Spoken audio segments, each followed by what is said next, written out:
السلام عليكم ورحمة الله وبركاته. إن الحمد لله نحمده ونستعينه ونستغفره ونعوذ بالله من شرور أنفسنا ومن سيئات أعمالنا. من يهده الله فلا مضل له ومن يضلله فلا هادي له. وأشهد أن لا إله إلا الله وحده لا شريك له وأشهد أن محمدا عبده ورسوله صلى الله تعالى عليه وعلى آله وصحبه وسلم تسليما كثيرا. فإن خير الحديث كتاب الله وخير الهدي هدي محمد صلى الله عليه وسلم وشر الأمور محدثاتها وكل محدثة بدعة وكل بدعة ضلالة وكل ضلالة في النار. أعوذ بالله من الشيطان الرجيم. بسم الله الرحمن الرحيم. والسابقون الأولون من المهاجرين والأنصار والذين اتبعوهم بإحسان رضي الله عنهم ورضوا عنه. মহান আল্লাহর সমস্ত প্রশংসা যে আল্লাহ রাব্বুল আলামিন আমাদেরকে এই উম্মতে মুহাম্মাদিয়া আলা সাহিবিহা আফজালুস সালাত ওয়া আতাম্মিত তাসলিম শেষ নবী প্রিয় নবী মুহাম্মদুর রাসূলুল্লাহ সাল্লাল্লাহু আলাইহি সাল্লামের উম্মতের অন্তর্ভুক্ত হওয়ার তৌফিক দান করেছেন।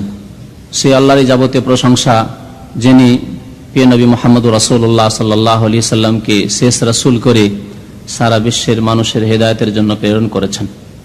সেই আল্লাহরই সমস্ত প্রশংসা যিনি আমাদেরকে একমাত্র তার ইবাদত বন্দেগীর তরিকা সঠিক নিয়ম নীতি শিক্ষাদানের জন্য আল কোরআনুল করিম নাযিল করেছেন। এই কোরআনে করিমের মাধ্যমে আল্লাহ রাব্বুল আলামিন অসংখ্য মানুষকে কুফরি শিরকের অন্ধকার থেকে আলোর দিকে নিয়ে এসেছেন, আলোর পথ প্রদর্শন করেছেন। তাদের প্রথম সারির মানুষ হচ্ছেন সাহাবায়ে কেরাম রাদিয়াল্লাহু তাআলা আনহুম, যাদেরকে আল্লাহ রাব্বুল আলামিন কুফরির অন্ধকার থেকে শিরকের অন্ধকার থেকে মুশরিকদের মাঝে থেকে মনোনীত করে হেদায়েত দান করেছেন, সঠিক পথ দেখিয়েছেন, প্রিয় নবী মুহাম্মদুর রাসূলুল্লাহ সাল্লাল্লাহু আলাইহি সাল্লামের অনুসারী হওয়ার তৌফিক দান করেছেন। দরুদ ও সালাম নাযিল হোক আমাদের প্রিয় নবী শেষ নবী মুহাম্মদুর রাসূলুল্লাহ সাল্লাল্লাহু আলাইহি সাল্লামের প্রতি। আল্লাহুম্মা সাল্লি আলাইহি আল্লাহুম্মা বারিক আলাইহি, যিনি এমন একটি সৎ নেক আল্লাহওয়ালা দল তৈরি করে গেছেন প্রশিক্ষণ দিয়ে, তালিম এবং তরবিয়ত দিয়ে, যারা আমাদের জন্য প্রিয় নবী সাল্লাল্লাহু আলাইহি সাল্লামের পরে অনুসরণীয়, যারা আমাদের জন্য অনুকরণীয়, যাদের অনুসরণে রয়েছে মুক্তি, তাদেরই একজন আজকের বিষয়বস্তু। তাদের মধ্য থেকে একজন বিশিষ্ট ব্যক্তিত্ব, তার সম্পর্কে আজকে বড় সংক্ষেপে আলোচনা করব। বিস্তারিত আলোচনার জন্য বড় বড় কিতাব লেখা হয়েছে তাদের জীবনীর ওপর। তাদের সম্পর্কে আলোচনার জন্য একটি দুইটি চারটি মজলিস নয়, যদি বছর ধরেও আলোচনা করা যায় তবু হয়তো আলোচনা শেষ হবে না, বা আলোচনার তাদের হক আমরা আদায় করতে পারবো না। আর তিনি হচ্ছেন সাহাবী জলিল, সম্মানিত সাহাবী, রাসূলুল্লাহ সাল্লাল্লাহু আলাইহি সাল্লামের প্রিয় নাতি হুসাইন ইবনে আলী ইবনে আবি তালিব রাদিয়াল্লাহু তাআলা আনহুমা, হুসাইন রাদিয়াল্লাহু তাআলা আনহু। আপনাদের সাথে যারা নিয়মিত এখানে আসেন, অনেক দিনের প্রতিশ্রুতি ছিল যে হুসাইন রাদিয়াল্লাহু তাআলা আনহু সম্পর্কে আলোচনা করব। এর পূর্বে তার ভাই হাসান রাদিয়াল্লাহু তাআলা আনহু সম্পর্কে আলোচনা হয়েছে। তার পূর্বে তাদের পিতা চতুর্থ খলিফা আলী ইবনে আবি তালিব রাদিয়াল্লাহু তাআলা আনহু সম্পর্কে আলোচনা হয়েছে। কিন্তু বিদাতীদের অনুকরণ যাতে না হয়, বিদাতীরা মৌসুমি আলোচনা করে। যখন যে রকমের মৌসুম তখন সেই রকমের বিদাতি আলোচনা করে। যখন যে রকমের মৌসুম যদি শরীয়ত সম্মত আলোচনা হয় সেটি অবশ্য বাঞ্ছনীয়, সেটি হওয়া উচিত। যেমন রমজান মাসে রমজানের আলোচনা, হজের মৌসুমে হজের আলোচনা, কিন্তু তারা তাদের বিদাতের মৌসুমে বিদাতি আলোচনা করে থাকে। অর্থাৎ মুহররমুল হারাম মাসে হুসাইন রাদিয়াল্লাহু তাআলা আনহু শহীদ হয়েছেন, শাহাদাত বরণ করেছেন, সুতরাং সেই মৌসুমে হুসাইন রাদিয়াল্লাহু তাআলা আনহু সম্পর্কে বিদাতীদের আলোচনা হবেই হবে। এ হচ্ছে বিদাতীদের তরিকা। যেমন অমুসলিমদের অনুসরণ করতে, তাদের তাকলিদ করতে নবী করিম সাল্লাল্লাহু আলাইহি ওয়াসাল্লাম কঠোরভাবে নিষেধ করেছেন, তেমনি বিদাতীদের অনুসরণ করাও নিষিদ্ধ। কারণ তাতে বিদাতপন্থীরা বেড়ে যাবে, বিদাতপন্থীরা খুশি হবে এবং বিদাতপন্থীদেরকে শক্তিশালী করা হবে, সহায়তা দান করা হবে। তাই এই উদ্দেশ্যেই বিলম্ব করা হয়েছে আলোচনায়। তো হুসাইন রাদিয়াল্লাহু তাআলা আনহু তিনি প্রিয় নবী সাল্লাল্লাহু আলাইহি সাল্লামের সাহাবীও, প্রিয় নবী সাল্লাল্লাহু আলাইহি সাল্লামের প্রিয় নাতি, প্রিয় নবী সাল্লাল্লাহু আলাইহি সাল্লামের প্রিয়তমা মেয়ে ফাতেমাতুজ জাহরা রাদিয়াল্লাহু তাআলা আনহা তার মাতা। তার বংশ পরম্পরা সম্পর্কে সংক্ষেপে বলি, তার কুনিয়ত বা উপনাম হচ্ছে আবু আব্দুল্লাহ। আবু আব্দুল্লাহ উপনাম, ডাক নাম।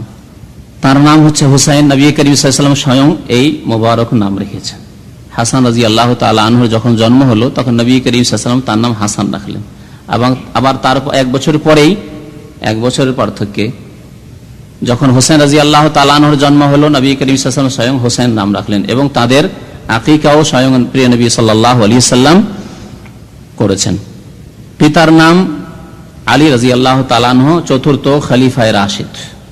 এই খলিফায়ে রাশিদিন যে চারজন, তাদের বিশেষভাবে অনুকরণ করতে নবী করিম সাল্লাল্লাহু আলাইহি ওয়াসাল্লাম আদেশ করেছেন, আলাইকুম বিসুন্নতি ওয়া সুন্নাতিল খুলাফায়ে রাশিদিন আল মাহদিয়িন মিন বাদি। আমার আদর্শকে, সুন্নতকে মজবুত করে ধারণ করবে, এবং আমার পরে আমার খোলাফায়ে রাশিদিন আবু বকর, ওমর, উসমান, আলী রাদিয়াল্লাহু তাআলা আনহুম, এই চার খলিফার বিশেষভাবে তাদের আদর্শ, কারণ তারা হুবহু নবী করিম সাল্লাল্লাহু আলাইহি সাল্লামের আদর্শকে বাস্তবায়ন করেছেন, আদর্শের প্রচার প্রসার করেছেন।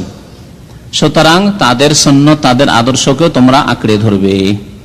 এবং আলী রাদিয়াল্লাহু তাআলা আনহুর পিতা অর্থাৎ হোসেন রাদিয়াল্লাহু তাআলা দাদা আবু তালেব। আবু তালেব মুসলমান হয়নি, যদিও সে সময় পেয়েছিল নবী করিম সাল্লাল্লাহু আলাইহি সাল্লামের সাথে নবুয়ত প্রাপ্তির পর দীর্ঘদিনের, এবং তিনি জানে প্রাণে যতদূর তার পক্ষে সম্ভব হয়েছিল ইসলামের সাহায্য করেছিলেন। কিন্তু ভাগ্য খারাপ, এবং প্রচেষ্টা না হলে ভাগ্য ভালো করা যায় না। ভাগ্য ভালো করার জন্য আবার প্রচেষ্টা চালাতে হয়, কর্ম করতে হয়। কর্ম করার পরে শেষ পরিণামে আল্লাহ রাব্বুল আলামিন মানুষকে তৌফিক দিয়ে থাকেন।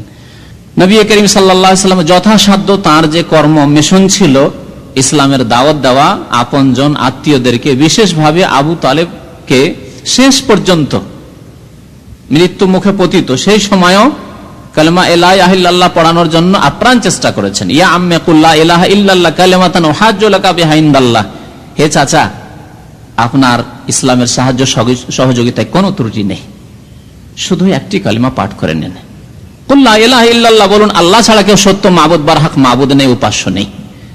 কালিমাতান এমন একটি কালিমা, এমন একটি বাক্য, উহাজ্জু লাকা বিহা ইনদাল্লাহ, যার দ্বারা আমি আল্লাহ রাব্বুল আলামিনের সামনে বাদ অনুবাদ করতে পারবো, বলতে পারবো যে আমার চাচাকে আমি শাফাআত করে, সুপারিশ করে জান্নাতে নিয়ে যাব। কিন্তু কালেমা লা ইলাহা ইল্লাল্লাহ যদি না থাকে অন্তরে, কথায় এবং কাজে, হ্যাঁ, তিনটি ক্ষেত্রে থাকতে হবে। কালেমা লা ইলাহা ইল্লাল্লাহ শুধু অন্তরে থাকলে হবে না, অন্তরে বিশ্বাস আছে আল্লাহ এক, এই কথা বিশ্বাস আছে, যেমন আজকালকার অধিকাংশ মুসলমানদের কথা। বরং অনেক মুসলমান আছে তাদের আস্থা বিশ্বাসও নেই, কিন্তু বলতে পারি যে অধিকাংশ মুসলমানদের বিশ্বাস আছে ইনশাআল্লাহ অন্তরে যে আল্লাহ এক, কিন্তু হয়তো উচ্চারণে তার সাথে সাথে আছে, স্বীকৃতিও আছে, কিন্তু নেই কোথায়, বাস্তবায়নে নেই, আমলে লা ইলাহা ইল্লাল্লাহ নেই। আল্লাহ ছাড়া কেউ সত্য বারহাক উপাস্য নেই। তাহলে উপাসনা, ইবাদত কার হইতে হবে? আল্লাহর। আল্লাহর মূল ইবাদত কালেমা লা ইলাহা ইল্লাল্লাহ পাঠ করে নেওয়ার পর হচ্ছে 5 ওয়াক্ত নামাজ। অধিকাংশ মুসলমানদের 5 ওয়াক্ত নামাজ নেই, আর বাকি জীবনের প্রতিটি ক্ষেত্রে দিন থেকে সরে। এ হচ্ছে বিশ্ব মুসলিমের অবস্থা। তাহলে অন্তরে হয়তো আছে, কথাতে আছে, কিন্তু কাজে লা ইলাহা ইল্লাল্লাহ নেই, কাজে লা ইলাহা ইল্লাল্লাহ নেই, যথেষ্ট নয়। তো আবু তালেব কে তৌফিক হয়নি কালেমা লা ইলাহা ইল্লাল্লাহ পাঠ করে। শেষখানে সে বলল, ভাতিজা, তোমাকে ভালোবাসি অন্তর থেকে, কিন্তু তোমার কথা আর রাখতে পারলাম না। সারা জীবন যখন রাখলামই না তোমার কথা, আর শেষখানে বাপ দাদা পূর্বপুরুষের ধর্ম ছেড়ে দিয়ে আবার তোমার কথা নেব, এটা আর মন চাইছে না। হু আলা মিল্লাতে আব্দুল মুত্তালিব, সহিহ বুখারী শরীফের হাদিস। আব্দুল মুত্তালিবের মিল্লাত ধর্মের উপরে আমি মরি, এটি আমি প্রেফার করছি, প্রাধান্য দিচ্ছি। কুফরের উপরে মারা গেল। সুবহানাল্লাহ, আল্লাহর তৌফিক হলো না, চেষ্টা করলো না, তৌফিক হলো না। রাসূলুল্লাহ সাল্লাল্লাহু আলাইহি ওয়াসাল্লাম প্রিয় চাচার জন্য এত মনে ব্যথা রাখতেন যে বলে ফেললেন আবেগে, লা আস্তাগফিরান্না লাকা মা লাম উনহা আন, অতক্ষণ পর্যন্ত আপনার জন্য আল্লাহর কাছে মাগফিরাত করতে চাইবো যতক্ষণ পর্যন্ত আল্লাহর কঠোর নিষেধাজ্ঞা না আসবে। ততদিন পর্যন্ত নিষেধ আসেনি যে কাফেরের জন্য, মুশরিকের অবস্থায়, কুফরি অবস্থায় মারা গেলে তার জন্য দোয়া মাগফিরাত করা যাবে না, মার্জনা কামনা করা যাবে না, এই আদেশ, এই বিধানের আয়াত নাজিল হয়নি। নবী করিম সাল্লাল্লাহু আলাইহি সাল্লাম আশা রাখলেন এবং আবেগে বলে ফেললেন যে আপনার জন্য অবশ্যই আল্লাহর কাছে মার্জনা কামনা করতে থাকবো যতক্ষণ পর্যন্ত আল্লাহ আমাকে নিষেধ না করবেন। ফানাজালাত, আয়াত নাযিল হয়ে গেল, আল্লাহর বাণী নাযিল হয়ে গেল, মা কানা লিন নবী ওয়াল্লাযিনা আমানু আয়াস্তাগফিরু লিল মুশরিকিনা ওয়ালাউ কানু উলি কুরবা মিন বাদি মা তাবায়্যানা লাহুম আন্নাহুম আসহাবুল জাহিম। কোন নবীর জন্য, কোন মুমিন মুসলিমের জন্য, তার নবীর জন্যও জায়েজ নয় আল্লাহ বলছেন, আর কোন মুসলিমের জন্য জায়েজ নয় যে আয়াস্তাগফিরু লিল মুশরিকিন, মুশরিকের জন্য, আল্লাহর সাথে যারা অংশীদার বানিয়ে দেয় অন্যকে, সে দেবী দেবতা পুতুল প্রতিমাকেই হোক, আর কবর মাজারকে ওলিকেই হোক, আর অন্য কাউকেই হোক, যদি অন্য কাউকে শরীক বানিয়ে দেয় তাহলে তার জন্য ইস্তেগফার করা জায়েজ নয়, মার্জনা কামনা করা জায়েজ নয়, ক্ষমা চাওয়া জায়েজ নয়। মিন বাদি মা তাবায়্যানা লাহুম, স্পষ্ট হয়ে যাওয়ার পরে যে জাহান্নামী হয়ে গেছে, অর্থাৎ মারা গেছে, কারণ মরে যাওয়ার পরে আর ফিরে আসার কোনো রাস্তা নেই। যতদিন মারা যায়নি কাফেরের হিদায়াতের জন্য দোয়া করা যাবে। হিন্দু, ইহুদি, খ্রিস্টান হিদায়াতের জন্য দোয়া করেন, কোনো অসুবিধা নেই। আল্লাহ তাকে তৌফিক দাও, হিদায়াতের তৌফিক দাও, তাকে মাফ করে দাও। মাফ হবে তার হিদায়াতের মাধ্যমে, কালিমা লা ইলাহা ইল্লাল্লাহর মাধ্যমে দোয়া করেন। একজন মুশরিক কবর পূজারী, কবরে সিজদা করে, কবরে চাদর চড়ায়, কবর পাকা করে, কবরে গম্বুজ বানায়, এইরকম মুশরিকানা আমলে রয়েছে, তাদের জন্য মরে যাওয়ার পরে দোয়া করা যাবে না লিল মুশরিকিন। তবে যতদিন বেঁচে রয়েছে আল্লাহ তাদেরকে হিদায়াত করে দোয়া করা যাবে। মিন বাদি মা তাবায়্যানা লাহুম, আল্লাহ তাআলা বলছেন স্পষ্ট হয়ে যাওয়ার পরে যে এখন জাহান্নামী হয়ে গেছে। জাহান্নামী হয়ে গেছে, এটা স্পষ্ট কখন হবে? কখন স্পষ্ট হবে? হ্যাঁ, মৃত্যুর পরে স্পষ্ট হবে যে কুফরির অবস্থায়, শিরকের অবস্থায় মারা গেল। কিন্তু একজন কাফের, একজন মুশরিক, একজন পুত্তলিক, একজন মাজারে সেজদাকারী, মাজারে খাসি মোরগ জবাইকারী, অতক্ষণ পর্যন্ত জাহান্নামী বলা যাবে না যতক্ষণ পর্যন্ত সে বেঁচে আছে। হতে পারে মরার 5 মিনিট আগে, 2 মিনিট আগে কালিমা লা ইলাহা ইল্লাল্লাহ মুহাম্মাদুর রাসূলুল্লাহ পড়ে নিয়েছে, হতে পারে না?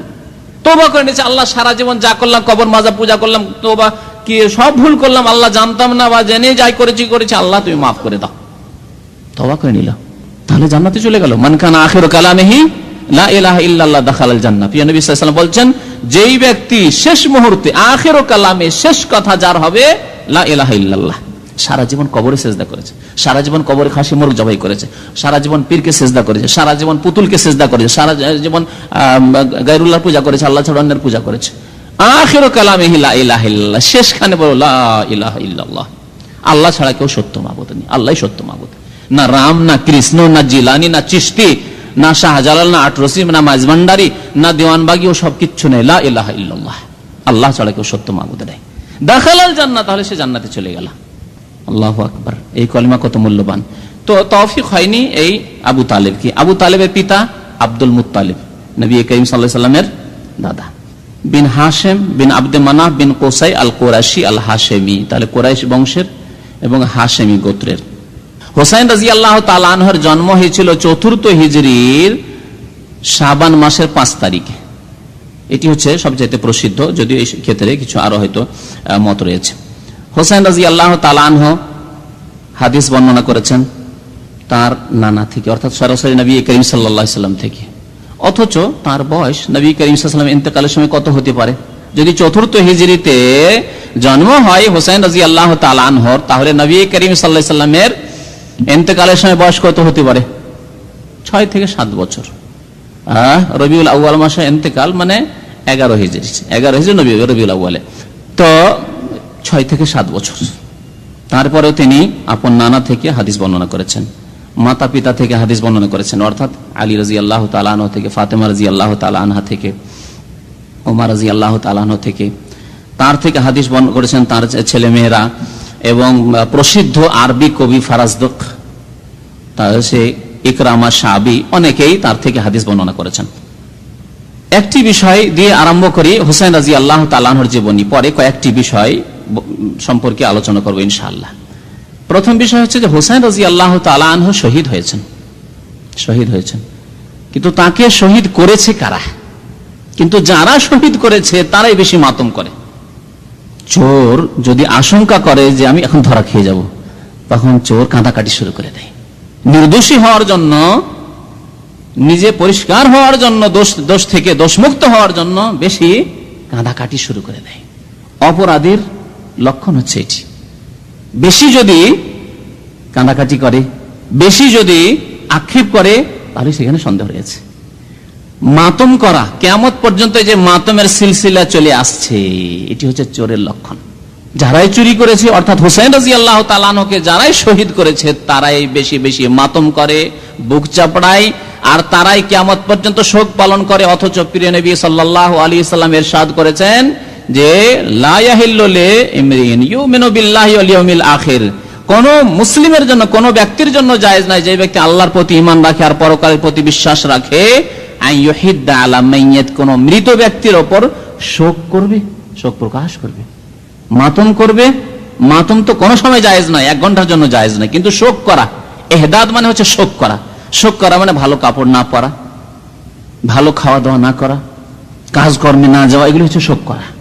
এগুলি করবে না 3 দিনের বেশি। 3 দিনের বেশি কারোর জন্য শোক করা যাবে না। ফাওকা সালাসিন ইল্লা আলা যাওজ, তবে স্ত্রী স্বামীর জন্য ভালো ভালো কাপড় চোপড় অলংকার এগুলি ত্যাগ করবে। যদি স্বামী মারা যায়, স্বামী হারা হয় কোন মহিলা, আরবাআত আশহুরিন ওয়া আশরা, 4 মাস 10 দিন। তাছাড়া অন্য কারোর জন্য, এমনকি প্রিয় নবী সাল্লাল্লাহু আলাইহি সাল্লামের জন্য কোন সাহাবীরও জায়েজ ছিল না যে 3 দিনের বেশি তারা শোক করবে, কাজকর্ম ছেড়ে দেবে, খাওয়া দাওয়া ছেড়ে দেবে, আর 3 দিনের বেশি তারা ভালো লেবাস পোশাক ছেড়ে দেবে, জায়েজ নাই। লা ইয়াহিল্লু লিইমরিন, কোন মানুষের জন্য জায়েজ নাই। তাহলে এতে সাহাবারাও শামিল কিনা?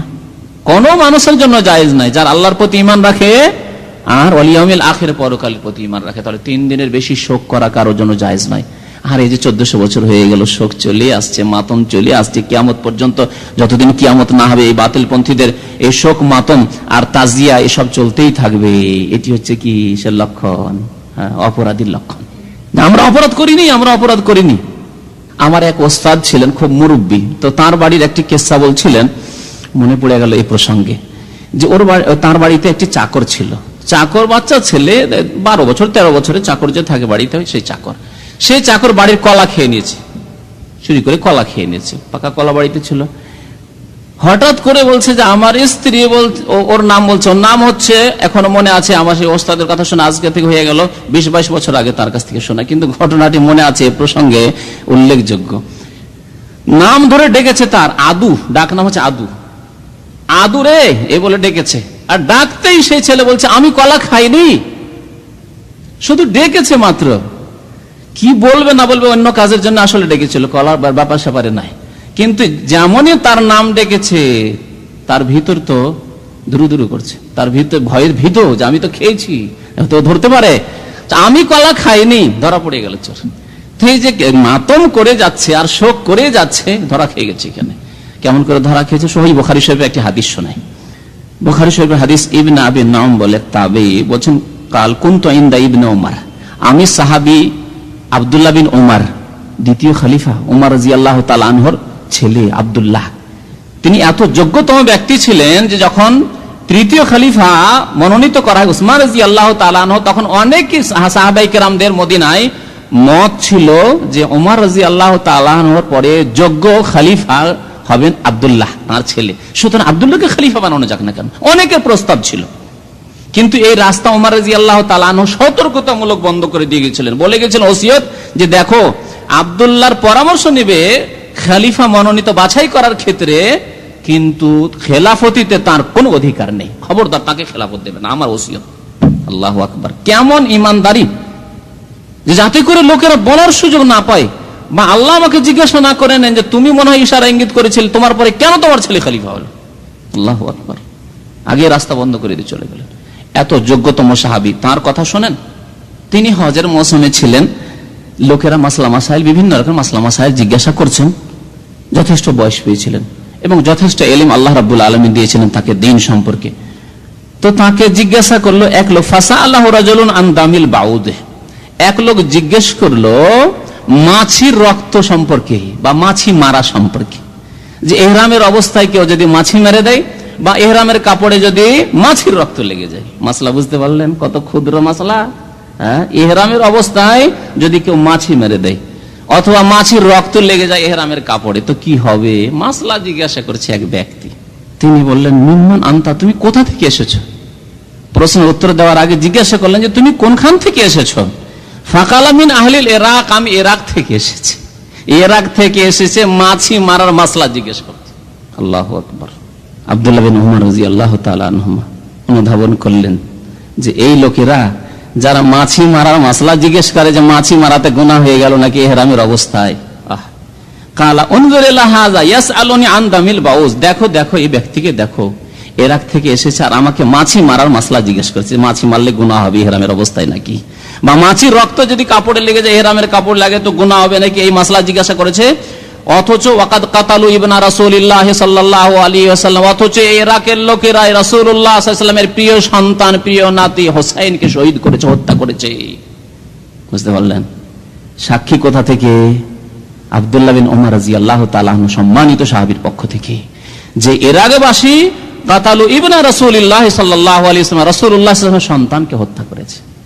জি, নাতিকে সন্তান বলা হয়, নাতিকে ইসলামের ভাষা সন্তান, সন্তানের সন্তানদেরকে, ছেলে মেয়েদের সন্তানকে সন্তানই বলা হয়, ইবন বলা হয়েছে। ওয়াকাদ সামিআতু রাসূলুল্লাহ সাল্লাল্লাহু আলাইহি ওয়াসাল্লাম, অথচ আমি প্রিয় রাসূল সাল্লাল্লাহু আলাইহি ওয়াসাল্লামের কাছে শুনেছি এই হাসান হোসেন সম্পর্কে, হুমা রায়হানাতা ইয়া মিনাদ দুনিয়া, এই হাসান হোসেন আমার দুনিয়ার ফুল, দুনিয়ার ফুল, দুনিয়ার সবচেয়ে প্রিয় পাত্র হাসান হোসেন।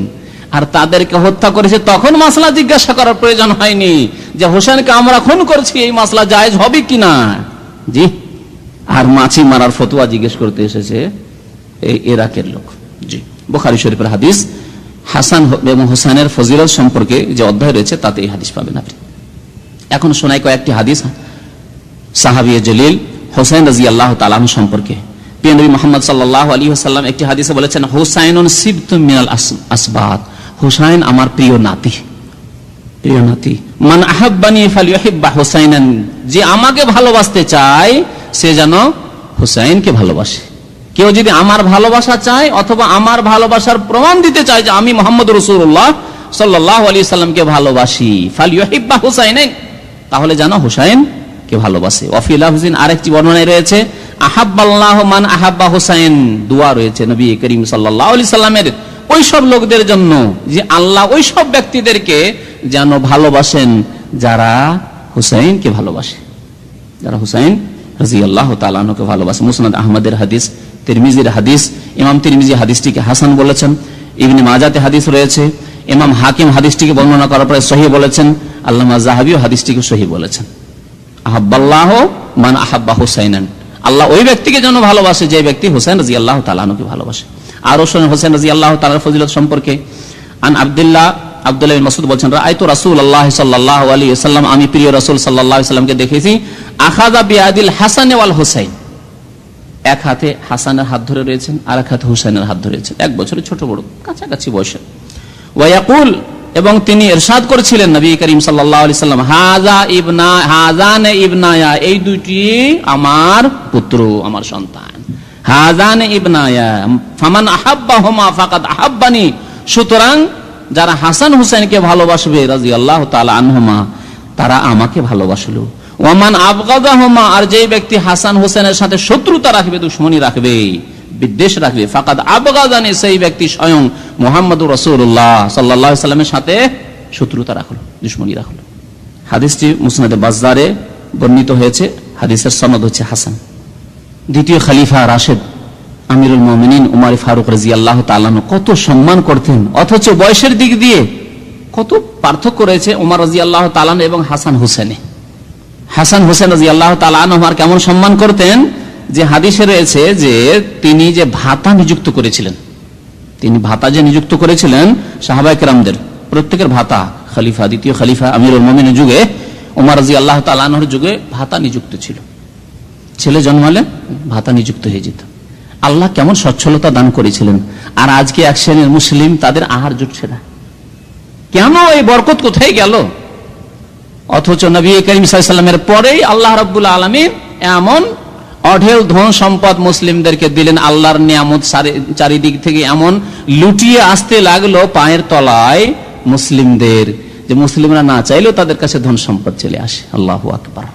ওয়ালাউ আন্নাহুম আমানু ওয়াত্তাকাউ লাফাতাহনা আলাইহিম বারাকাতিম মিনাস সামাই ওয়াল আরদ, মহান আল্লাহ কোরআনে ইরশাদ করেছেন, তারা যদি ঈমান নিয়ে আসতো এবং আল্লাহ ভীরু হয়ে যেত। দুটি শর্ত, ঈমান সুন্দর করতে হবে, তাহলে কুফরি করলে চলবে না, মুসলিম আবার নাস্তিক হলে চলবে না, মুসলিম বেনামাজি হলে চলবে না, কারণ বেনামাজি হক কুফরি, মুসলিম আবার কবর মাজার পূজা করলে চলবে না, শিরিক করলে চলবে না। ওয়ালাউ আন্নাহুম আমানু, ঈমানকে যদি সুন্দর করে নিত, আর কি আল্লাহ ভীরু হয়ে যেত, তাকওয়া অবলম্বন করত, সংযত জীবন যাপন, হারাম থেকে বেঁচে থাকতো, সুদ থেকে বেঁচে থাকতো, ঘুষ থেকে বেঁচে থাকতো, বেঈমানি আত্মসাৎ থেকে বেঁচে থাকতো। সরকারি যে ধন সম্পত্তি যে আমানত রয়েছে, এই আমানতের খেয়ানত তারা না করতো, যদি যাদের হক রয়েছে তাদের কাছে পৌঁছে দিত। জাকাত আমানত রয়েছে, যদি যারা সচ্ছল তারা জাকাত সঠিক জায়গায় যদি পৌঁছে দিত, সঠিক ক্ষেত্রে পৌঁছে দিত, যারা হকদার তাদের কাছে পৌঁছে দিত। আমানু ওয়াত তাকওয়া, ঈমান এবং তাকওয়া, ঈমান এবং আল্লাহ ভীরুতা যদি চলে আসতো কোন জাতির মধ্যে, তাহলে আল্লাহ বলছেন লাফাতাহনা আলাইহিম, তাদের জন্য আমি উন্মুক্ত করে দিতাম, খুলে দিতাম, বারাকাতিম মিনাস সামাই ওয়াল আরদ, আকাশ এবং জমিনের বরকত সমূহের দরজা, বরকতের যত দরজা আছে আমি খুলে দিতাম, আল্লাহ রাব্বুল আলামিন বলছেন। কিন্তু মুসলিমরা যখন শিরক কুফরি করা শুরু করলো, নামাজ থেকে দূরে সরে গেল, আল্লাহর দিন থেকে সরে গেল, কাফেররা যেসব পাপ করে সেসব পাপে মুসলিম লিপ্ত, তখন আল্লাহ রাব্বুল আলামিন নিয়ামত ছিনিয়ে নিলেন। দেখুন আল্লাহ রাব্বুল আলামিন কি নিয়ামত, প্রত্যেকের ভাতা নিযুক্ত ছিল। তো ওমর রাদিয়াল্লাহু তাআলা আনহু প্রথম দিকে যারা মুসলমান হয়েছেন, মুহাজিরিন যারা মক্কাতে মুসলমান হয়েছেন, এবং সাবিকিন আল আউয়ালিন, প্রথমে আমি একটি আয়াত পার করেছি, ওয়াস-সাবিকুন আল আউয়ালুনা মিনাল মুহাজিরিন, আল্লাহ প্রথম সারির মুসলিম বলেছেন সাহাবাই কেরামদের মধ্যে মুহাজির, এবং মুহাজিরদের মধ্যে যারা প্রথম দিকেই প্রথম ভাগে মুসলমান হয়েছেন। নবী করিম সাল্লাল্লাহু আলাইহি ওয়াসাল্লাম যেমন হীরা পাহাড়ের গুহা থেকে নবুয়ত প্রাপ্ত হয়ে রাসূল হয়ে আসলেন, আর বলেন ইয়া আইয়ুহান নাস কুলু লা ইলাহা ইল্লাল্লাহ তুফলিহু, আর প্রথম দিকেই যারা মুসলমান হয়ে গেলেন। নবুয়ত প্রাপ্তির প্রথম বছরে, দ্বিতীয় বছরে, তৃতীয় বছরে, 5 বছরের মধ্যে, প্রথম 5 বছরের মধ্যে যারা মুসলমান হয়ে গেছেন, তাদেরকে আল্লাহ বলেছেন আস-সাবিকুন আল আউয়ালুন, মানে প্রথম দিকেই যারা ইসলাম গ্রহণ করেছেন, ইসলামের দিকে ধাবিত হয়েছেন, তাদের জন্য সবচাইতে বেশি পরিমাণে ভাতা ছিল। যেই ভাতা প্রথম দিকে যারা ইসলাম গ্রহণ করেছেন তাদের ছিল, সেই ভাতা নিযুক্ত করেছিলেন ওমর ফারুক রাদিয়াল্লাহু তাআলা আনহু, প্রিয় নবী সাল্লাল্লাহু আলাইহি ওয়াসাল্লামের প্রিয় নাতিদের হাসান হোসেনের জন্য, নবী সাল্লাল্লাহু আলাইহি ওয়াসাল্লামের আত্মীয়তার জন্য। বয়সের দিক দিয়ে না, বয়সের দিক দিয়ে না, সেই বয়স পাননি, কিন্তু জন্ম তাদের মক্কাতে হয়নি, জন্ম হয়েছে কোথায়? মুহাজির, মদিনায় এসে জন্ম হয়েছে। কিন্তু ওমর ফারুক রাদিয়াল্লাহু তাআলা তাদেরকে সমমর্যাদা দান করেছেন। সাবিকুন আউয়াল, প্রথম দিকে যারা মুসলমান হয়েছেন মক্কায় এবং নির্যাতিত হয়েছেন কাফের জালেমদের, মক্কার মুশরিকদের, কুরাইশি যারা কাফের, তাদের যে জুলমের শিকার হয়েছেন, তাদের সমান হক তাদেরকে অধিকার দিয়েছিলেন ভাতার ক্ষেত্রে। বাৎসরিক 5000 করে স্বর্ণ মুদ্রা, 5000 স্বর্ণ মুদ্রা বাৎসরিক, 500000। তা বলছেন হাদিসে যে আন্না ওমর জাআলা লিল হুসাইন মিসলা আতাই আলী, তার পিতাকে যতটা দিতেন আলী রাদিয়াল্লাহু তাআলা আনহুকে সাবিকুন আউয়ালিন। আপনারা জানেন যে প্রথমে যখন নবী করিম সাল্লাল্লাহু আলাইহি ওয়াসাল্লাম ইসলামের দাওয়াত নিয়ে আসলেন, তখন কয়েকজন ইসলাম গ্রহণ করেছিলেন। মহিলাদের মধ্যে কে? খাদিজা রাদিয়াল্লাহু তাআলা আনহা। আর বয়োজ্যেষ্ঠদের মধ্যে আবু বকর সিদ্দিক রাদিয়াল্লাহু তাআলা আনহু, প্রথম খলিফা। আর যুবকদের মধ্যে আলী রাদিয়াল্লাহু তাআলা আনহু। জি, আলী রাদিয়াল্লাহু তাআলা আনহুকে যে পরিমাণ 5000 বাৎসরিক স্বর্ণ মুদ্রা ভাতা দিতেন, ততটাই ভাতা দিতেন হোসেন রাদিয়াল্লাহু তাআলা আনহু। ইমাম জোহরি তাবেই বলছেন আন্না ওমর কাসা আবনা আস-সাহাবা, একবার ওমর রাদিয়াল্লাহু তাআলা আনহু ইচ্ছা করলেন যে সাহাবায়ে কেরামদের সন্তানদের সবাইকে কাপড় পরাবো, উপহার দেবো, সবাইকে কাপড় দেবো, সাহাবায়ে কেরামদের সন্তানদেরকে, ছেলে মেয়েদেরকে সবাইকে কাপড় দিলেন। কিন্তু যেই কাপড়গুলি তিনি বিতরণ করলেন, সেই কাপড়গুলি হাসান হোসেনের জন্য তার চয়েস হলো না, ভালো লাগলো না, যে হাসান হোসেনকে, আল্লাহ রাসূলের প্রিয় নাতিকে এই কাপড়গুলি দেবো যেগুলি অন্যান্য সাহাবায়ে কেরামদের সন্তানদেরকে দিলাম না। নবী করিম সাল্লাল্লাহু আলাইহি ওয়াসাল্লামের ভালোবাসার কারণে তিনি কাপড় চয়েস করতে পারলেন না হাসান হোসেনের জন্য। স্পেশালি একজন লোককে পাঠালেন, যাও ইয়ামান দেশে যাও, আর খুব মূল্যবান কাপড় যা পাবে তা নিয়ে আসো হাসান হোসেন রাদিয়াল্লাহু তাআলা আনহুর জন্য। বলছেন ওয়ালাম ইয়াকুন ফি যালিকা মা ইয়াসলাহু লিল হাসান ওয়াল হুসাইন, যেসব কাপড় বিতরণ করলেন সাহাবায়ে কেরাম সন্তান সন্ততির মধ্যে, সেসব কাপড় তার পছন্দ লাগলো না, ভালো কাপড়। তারপরে তিনি হাসান হোসেনের জন্য ভালো মনে করলেন না, তিনি করলেন কি ফাবাসা ইলাল ইয়ামান, ইয়ামান দেশে পাঠালেন। চিন্তা করুন ইয়ামান কোথায়, কত দূর হবে এখান থেকে, চিন্তা করুন, মদিনা থেকে 500 কিলোমিটার মক্কা, আর সেখান থেকে প্রায় 1000-এর মতো। জি, আর সেই যুগে সফর কেমন ছিল, আজকালকার মতো নাকি? উটের পিঠে চেপে সফর, রাস্তা নেই, ঘাট নেই। পাঠালেন শুধু কার জন্য? হাসান হোসেন, এই দুটি ছেলের জন্য। তাদের কাপড় নিয়ে আসো ইয়ামান দেশ থেকে। আল্লাহু আকবার। এই হচ্ছে প্রিয় নবী সাল্লাল্লাহু আলাইহি সাল্লামের ভালোবাসার বাস্তব প্রমাণ, যে হাসান হোসেনকে কেন ভালোবাসি, এই জন্য যে রাসূলুল্লাহ সাল্লাল্লাহু আলাইহি ওয়াসাল্লাম ভালোবেসেছেন। হাসান হোসেনকে কেন ভালোবাসি? প্রিয় নবী সাল্লাল্লাহু আলাইহি ওয়াসাল্লামের প্রিয় নাতি, প্রিয় নবী সাল্লাল্লাহু আলাইহি ওয়াসাল্লাম আদর করতেন, কোলে নিতেন, কাঁধে নিতেন, মেম্বার থেকে নেমে যেতেন। আল্লাহু আকবার। নবী করিম সাল্লাল্লাহু আলাইহি ওয়াসাল্লাম মেম্বারে চড়ে খুতবা দিচ্ছেন, আর হাসান হোসেন ওরা তো ছোট ছেলে, 2-3 বছরের ছেলে, জানবে বাকি যে খুতবার সময় মসজিদে যেতে হয় না বা নানার কাছে যেতে হয় না, ঘর থেকে বেরিয়ে, মায়ের ঘর থেকে বেরিয়ে মসজিদ দিকে টান দিয়েছে।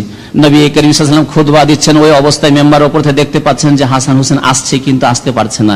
2-3 বছরের ছেলে যেমন আসতে গিয়ে একটু কিছুতে আঘাত লাগলে বা একটু বাধা পেলে পড়ে যায়, একবার আছাড় খাচ্ছে, আবার উঠে দাঁড়াচ্ছে, আবার এগিয়ে আসছে, আবার আছাড় খাচ্ছে, এই অবস্থায় চলে আসছেন হাসান হোসেন রাদিয়াল্লাহু তাআলা আনহু। নবী করিম, নাসাই শরীফের হাদিস, নবী করিম সাল্লাল্লাহু আলাইহি ওয়াসাল্লাম খুতবা থেকে নেমে গেলেন, খুতবা বন্ধ করে দিলেন, মেম্বার থেকে নেমে গেলেন, এগিয়ে গেলেন, আর দুই কোলে দুইজনকে উঠিয়ে নিলেন, আর বলেন সাদাকাল্লাহ, মহান আল্লাহ রাব্বুল আলামিন কোরআনে সত্যই বলেছেন, ইন্নামা আমওয়ালুকুম ওয়া আওলাদুকুম ফিতনা, নিশ্চয় তোমাদের ধন সম্পদ, মাল, ওয়া আওলাদুকুম তোমাদের সন্তান সন্ততি ফিতনার কারণ। ফিতনা মানে পাপ না, এখানে ফিতনা মানে মানুষকে ব্যস্ত করে ফেলে, মানুষকে ব্যস্ত করে ফেলে। ছেলে মেয়েদের জন্য অনেক সময় ব্যস্ত হয়ে যাচ্ছেন আপনি, ছেলে মেয়ে স্কুলে আছে, একেবারে ঠিক নামাজের সময় নিতে হবে, আপনি ব্যস্ত, কি করব, নেব স্কুল থেকে, যদি না নিয়ে নামাজ পড়তে যায় যদি, তাহলে ওদের দেরি হয়ে যাবে, হয়তো আমার 2টি ছেলে, 1টি ছেলেই তো একাই থেকে যাবে, সব ছেলে চলে যাবে। এইসব চিন্তা কেন? ফিতনা। জি, ইন্নামা আমওয়ালুকুম ওয়া আওলাদুকুম ফিতনা। আল্লাহু আকবার।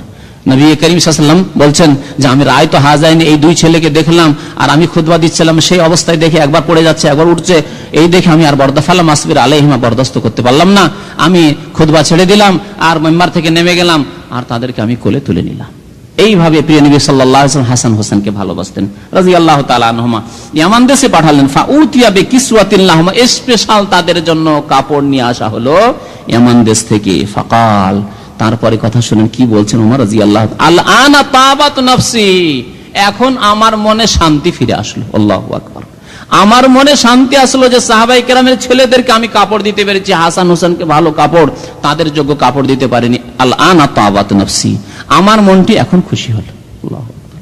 নিজের ছেলের জন্য নয়, নিজের স্ত্রীর জন্য নয়, নিজের আত্মীয় স্বজনদের জন্য নয়, প্রিয় নবী সাল্লাল্লাহু আলাইহি সাল্লামের আত্মীয়তার খেয়াল, প্রিয় নবী সাল্লাল্লাহু আলাইহি সাল্লামের ভালোবাসার খেয়াল। আল্লাহু আকবার। এটি নাজাত দিবে, এটি হচ্ছে মুক্তির পথে। আর একটি হাদিসে রয়েছে, মুহাম্মদ বিন ইব্রাহিম তাইমি বর্ণনা করেছেন, আন্না উমর আলহাকাল হাসান ওয়াল হুসাইন বিফরিদাতি আবিহিমা লিকারাবাতিহিমা মিন রাসূলিল্লাহ সাল্লাল্লাহু আলাইহি ওয়াসাল্লাম। এই কথাটি এর আগে বর্ণনা করেছি। আরেকটি রিওয়ায়াতে রয়েছে, বলছেন যে উমর রাদিয়াল্লাহু তাআলা হাসান হুসাইন দুইজনকেই তার পিতার সমমর্যাদা দান করেছিলেন ভাতার ক্ষেত্রে। কি জন্য? উদ্দেশ্য হচ্ছে লিকারাবাতিহিমা মিন রাসূলিল্লাহ সাল্লাল্লাহু আলাইহি ওয়াসাল্লাম, রাসূলুল্লাহ সাল্লাল্লাহু আলাইহি ওয়াসাল্লামের আত্মীয়তার কারণে, রাসূলুল্লাহ সাল্লাল্লাহু আলাইহি ওয়াসাল্লামের প্রিয় নাতি, সেই জন্য। লিকুল্লি ওয়াহিদিন খামসাতু আলাফ, তাদের প্রত্যেকের জন্য বাৎসরিক 5000 স্বর্ণ মুদ্রা, দিনার ভাতা নিযুক্ত করেছিলেন রাদিয়াল্লাহু তাআলা আনহুম। মুসাইব জুবাইরি তিনি বর্ণনা করেছেন, হাজ্জাল হুসাইন খামসাম ওয়া 20 হাজ্জাতান মাশিয়ান। তার হজ সম্পর্কে যদিও হাদিসটি তাবরানীতে রয়েছে এবং হাদিসটির সনদ বিচ্ছিন্ন, তবে এই বর্ণনাটিতে রয়েছে যে হুসাইন রাদিয়াল্লাহু তাআলা আনহু মদিনা থেকে মক্কা পায়ে হেঁটে 25টি হজ করেছেন, পায়ে হেঁটে 25টি হজ করেছেন রাদিয়াল্লাহু তাআলা আনহু। আরেকটি ফজিলতের হাদিস আবু উমামা সাহাবী বর্ণনা করেছেন, কালা রাসূলুল্লাহ সাল্লাল্লাহু আলাইহি ওয়াসাল্লাম নিসাই, একদিন রাসূলুল্লাহ সাল্লাল্লাহু আলাইহি ওয়াসাল্লাম ঘরে ছিলেন, আর সেই সময় জিবরাইল আলাইহিস সালাম ওহী নিয়ে এসেছেন। তার প্রিয় স্ত্রী উম্মে সালামা রাদিয়াল্লাহু তাআলা আনহার বাড়ি ছিল, তার বাসাতে ছিলেন। উম্মে সালামা রাদিয়াল্লাহু তাআলা আনহাকে বলে দিয়েছেন নবী করিম সাল্লাল্লাহু আলাইহি ওয়াসাল্লাম যে আমি ঘরের ভিতরে আছি, বাইরে থেকে কাউকে আসতে দেবে না, তুমি বাইরে থেকে কোনো কাউকে ঢুকতে দেবে না ভিতরে। কালা রাসূলুল্লাহ সাল্লাল্লাহু আলাইহি ওয়াসাল্লাম, একবার নবী করিম সাল্লাল্লাহু আলাইহি ওয়াসাল্লাম আরেকটি কথা এতে রয়েছে যে নবী করিম সাল্লাল্লাহু আলাইহি ওয়াসাল্লাম একবার বিবিদেরকে, তার মধ্যে উম্মে সালামাও ছিলেন, বলেন লা তুবাক্কু হাযা, হোসেনকে কাঁদাবে না। ছোট ছেলেকে কাঁদালে যদি মায়া থাকে তো মায়ের এটি বহিঃপ্রকাশ কি যে ছেলে মেয়েকে কাঁদাবে না। আপনি বাড়িতে যাচ্ছেন, যখন যাচ্ছেন দেখছেন যে ছেলে কান্না করছে, তখন স্ত্রীকে কি করছেন? শাসন করছেন আপনি, কেন তুমি ছেলে মেয়েদেরকে কান্না করাও, কাঁদে কেন? কাঁদতে দিবেন না বাচ্চাদেরকে, ঠিক না? মায়ের কারণে বাচ্চা কাঁদলে আপনার কষ্ট হয়। তো নবী করিম সাল্লাল্লাহু আলাইহি ওয়াসাল্লাম বিবিদেরকে তাই বলতেন। ফাকানা ইয়াউমা উম্মে সালামা, একদিন নবী করিম সাল্লাল্লাহু আলাইহি ওয়াসাল্লামের পালা ছিল উম্মে সালামার বাড়িতে, উম্মে সালামার পালা ছিল। ফানাজালা জিবরাইল আলাইহিস সালাম আসলেন। ফাকালা রাসূলুল্লাহ সাল্লাল্লাহু আলাইহি উম্মে সালামা, উম্মে সালামাকে আল্লাহ রাসূল বললেন যে লা তাদাই আহাদান ইয়াদখুল, আজকে আমি ঘরে বসে থাকবো, কাউকে বাইরে থেকে আমার ঘরে ঢুকতে দেবে না। বিশেষ কথা রয়েছে, ওয়াহি নাজিল হবে। তাই নবী করিম সাল্লাল্লাহু আলাইহি ওয়াসাল্লাম নিষেধ করলেন, লা তাদাই আহাদান ইয়াদখুল, কাউকে ঢুকতে দেবে না। ফাজা হুসাইন, একটু পরে হুসাইন চলে আসছে। ফাবাকা, আর এসে কান্না শুরু, নানাকে খুঁজছে। নানাকে যদি ভালোবাসে, দাদাকে ভালোবাসে, তো অনেক সময় মা থাকলেও খুশি হয় না, বাবা থাকলেও খুশি হয় না, কিন্তু নানাকে পেলে, দাদাকে পেলে খুশি হয়ে যায়, তাই না? তো হোসেন রাদিয়াল্লাহু তাআলা আনহু ছোট ছেলে এসে নবী করিম সাল্লাল্লাহু আলাইহি ওয়াসাল্লামকে খোঁজাখুঁজি করে যখন পাননি, কান্না শুরু করেছে। ফাবাকা ফাখাল্লাতু ইয়াদখুল, কান্না যখন করেছে উম্মে সালামা নিষিদ্ধ করেছেন, তো যা কান্না করছে ঢুকে যা, ছোট ছেলে, বড়দেরকে কাউকে যেতে দেবো না। হুসেন ঢুকে গেলেন। হুসেন ফাদাখালা হাত্তা জালাসা ফি হিজরি রাসূলিল্লাহ সাল্লাল্লাহু আলাইহি ওয়াসাল্লাম, ওহী নাযিল হচ্ছে, কথা চলছে জিবরাইল আলাইহিস সালামের সাথে প্রিয় নবী মুহাম্মদ রাসূলুল্লাহ সাল্লাল্লাহু আলাইহি ওয়াসাল্লামের। হুসেন ঢুকে পড়লেন, নবী করিম সাল্লাল্লাহু আলাইহি ওয়াসাল্লাম নিজের কোলে বসাই নিলেন। হাত্তা জালাসা ফি হিজরি রাসূলিল্লাহ সাল্লাল্লাহু আলাইহি ওয়াসাল্লাম, রাসূলুল্লাহ সাল্লাল্লাহু আলাইহি ওয়াসাল্লামের মোবারক কোলে বসে গেলেন। ফাকালা জিবরিল, জিবরাইল আলাইহিস সালাম বলছেন, ইন্না উম্মাতাকা সাতাকতুলহু, আল্লাহু আকবার, ভবিষ্যৎবাণী। জিবরাইল আলাইহিস সালাম বলছেন যে তোমার উম্মতের কিছু লোক, এই যে তোমার প্রিয় নাতি, কত আদরের নাতি, তুমি কোলে বসিয়ে নিলে, আমার সাথে কথা বলছো, তারপরে তাকে আসতে দিলে চলে আসলো আর বসে গেল, একে তোমার উম্মতের কিছু জালেম লোকেরা হত্যা করবে, সাতাকতুলহু, হত্যা করবে। কাল ওয়ায়াকতুলুনাহু ওয়া হুম মুমিনুন, আল্লাহু আকবার। প্রিয় নবী সাল্লাল্লাহু আলাইহি ওয়াসাল্লাম আশ্চর্য, তারা মুসলমান হয়ে হত্যা করবে না কুফরি করে মুরতাদ হয়ে যাওয়ার পর হত্যা করবে? আশ্চর্য নবী করিম সাল্লাল্লাহু আলাইহি ওয়াসাল্লাম, যে এটা কি হতে পারে যে তারা মুসলমান আর হোসেন রাদিয়াল্লাহু তাআলা আনহুকে তারা মুসলমান ঈমানের অবস্থায় হত্যা করবে? আয়াকতুলুনাহু ওয়া হুম মুমিনুন, তারা মুমিন মুসলিম, আর এই হোসেনকে তারা খুন করবে, হত্যা করবে? কালা নাম, জিবরাইল আলাইহিস সালাম বলছেন, হ্যাঁ তারা মুসলমান, নিজেদেরকে মুসলমান বলবে, তারা মুসলিম, তোমার উম্মতের লোক, আর তারা হত্যা করবে। ওয়া আরাহু তুরবাতাহু, এবং জিবরাইল আলাইহিস সালাম বলে দিলেন যে কোন এলাকায়, কোনখানে, সেই মাটি, সেই সরজমিনও দেখিয়ে দিলেন যে কোন জমিনে তিনি শহীদ হবেন রাদিয়াল্লাহু তাআলা আনহু। হাদিসটি হাসান। ইমাম যাহাবী রাহমাতুল্লাহ আলাইহি তার প্রসিদ্ধ কিতাব, প্রায় 22-23 খণ্ড রয়েছে, সেই কিতাব সিয়ারু আলামিন নবালায় এই হাদিসটি উল্লেখ করেছেন। নবী করিম সাল্লাল্লাহু আলাইহি ওয়াসাল্লামকে ভবিষ্যদ্বাণী করে দিলেন যে তোমার উম্মতের কিছু জালিম লোকেরা হুসাইনকে হত্যা করবে, যাকে তুমি এত আদর করছো। আর একটি হাদিস রয়েছে তাবরানির মাজমাউ যাওয়ায়েদে রয়েছে, হাদিসটি মুরসাল, অর্থাৎ হাদিসটি সম্পর্কে একটু আপত্তি রয়েছে, তবে ওই রকমের দুর্বল না, মুরসাল। বর্ণনা করা হয়েছে যে নবী করিম সাল্লাল্লাহু আলাইহি ওয়াসাল্লামের কাছে একদিন জিবরাইল আসলেন, আর তার হাতে মাটি ছিল, কিছু মাটি নিয়ে আসলেন।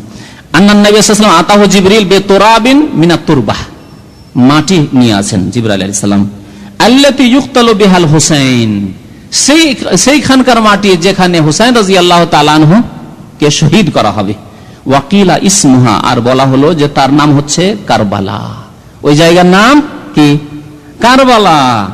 ফাকাল নবী সাল্লাল্লাহু আলাইহি ওয়াসাল্লাম, তখন নবী করিম সাল্লাল্লাহু আলাইহি ওয়াসাল্লাম বললেন যে কারবালা নামটিতে কুলক্ষণ আছে খানিকটা, ইসলামে কুলক্ষণ নেই, কিন্তু নবী সাল্লাল্লাহু আলাইহি ওয়াসাল্লাম যখন ভবিষ্যৎবাণী শুনে নিলেন যে এই জায়গায় বালা মুসিবত আসবে আমার প্রিয় নাতির ওপর, তখন তিনি সেই শব্দ থেকে কথাটি গ্রহণ করলেন। কি?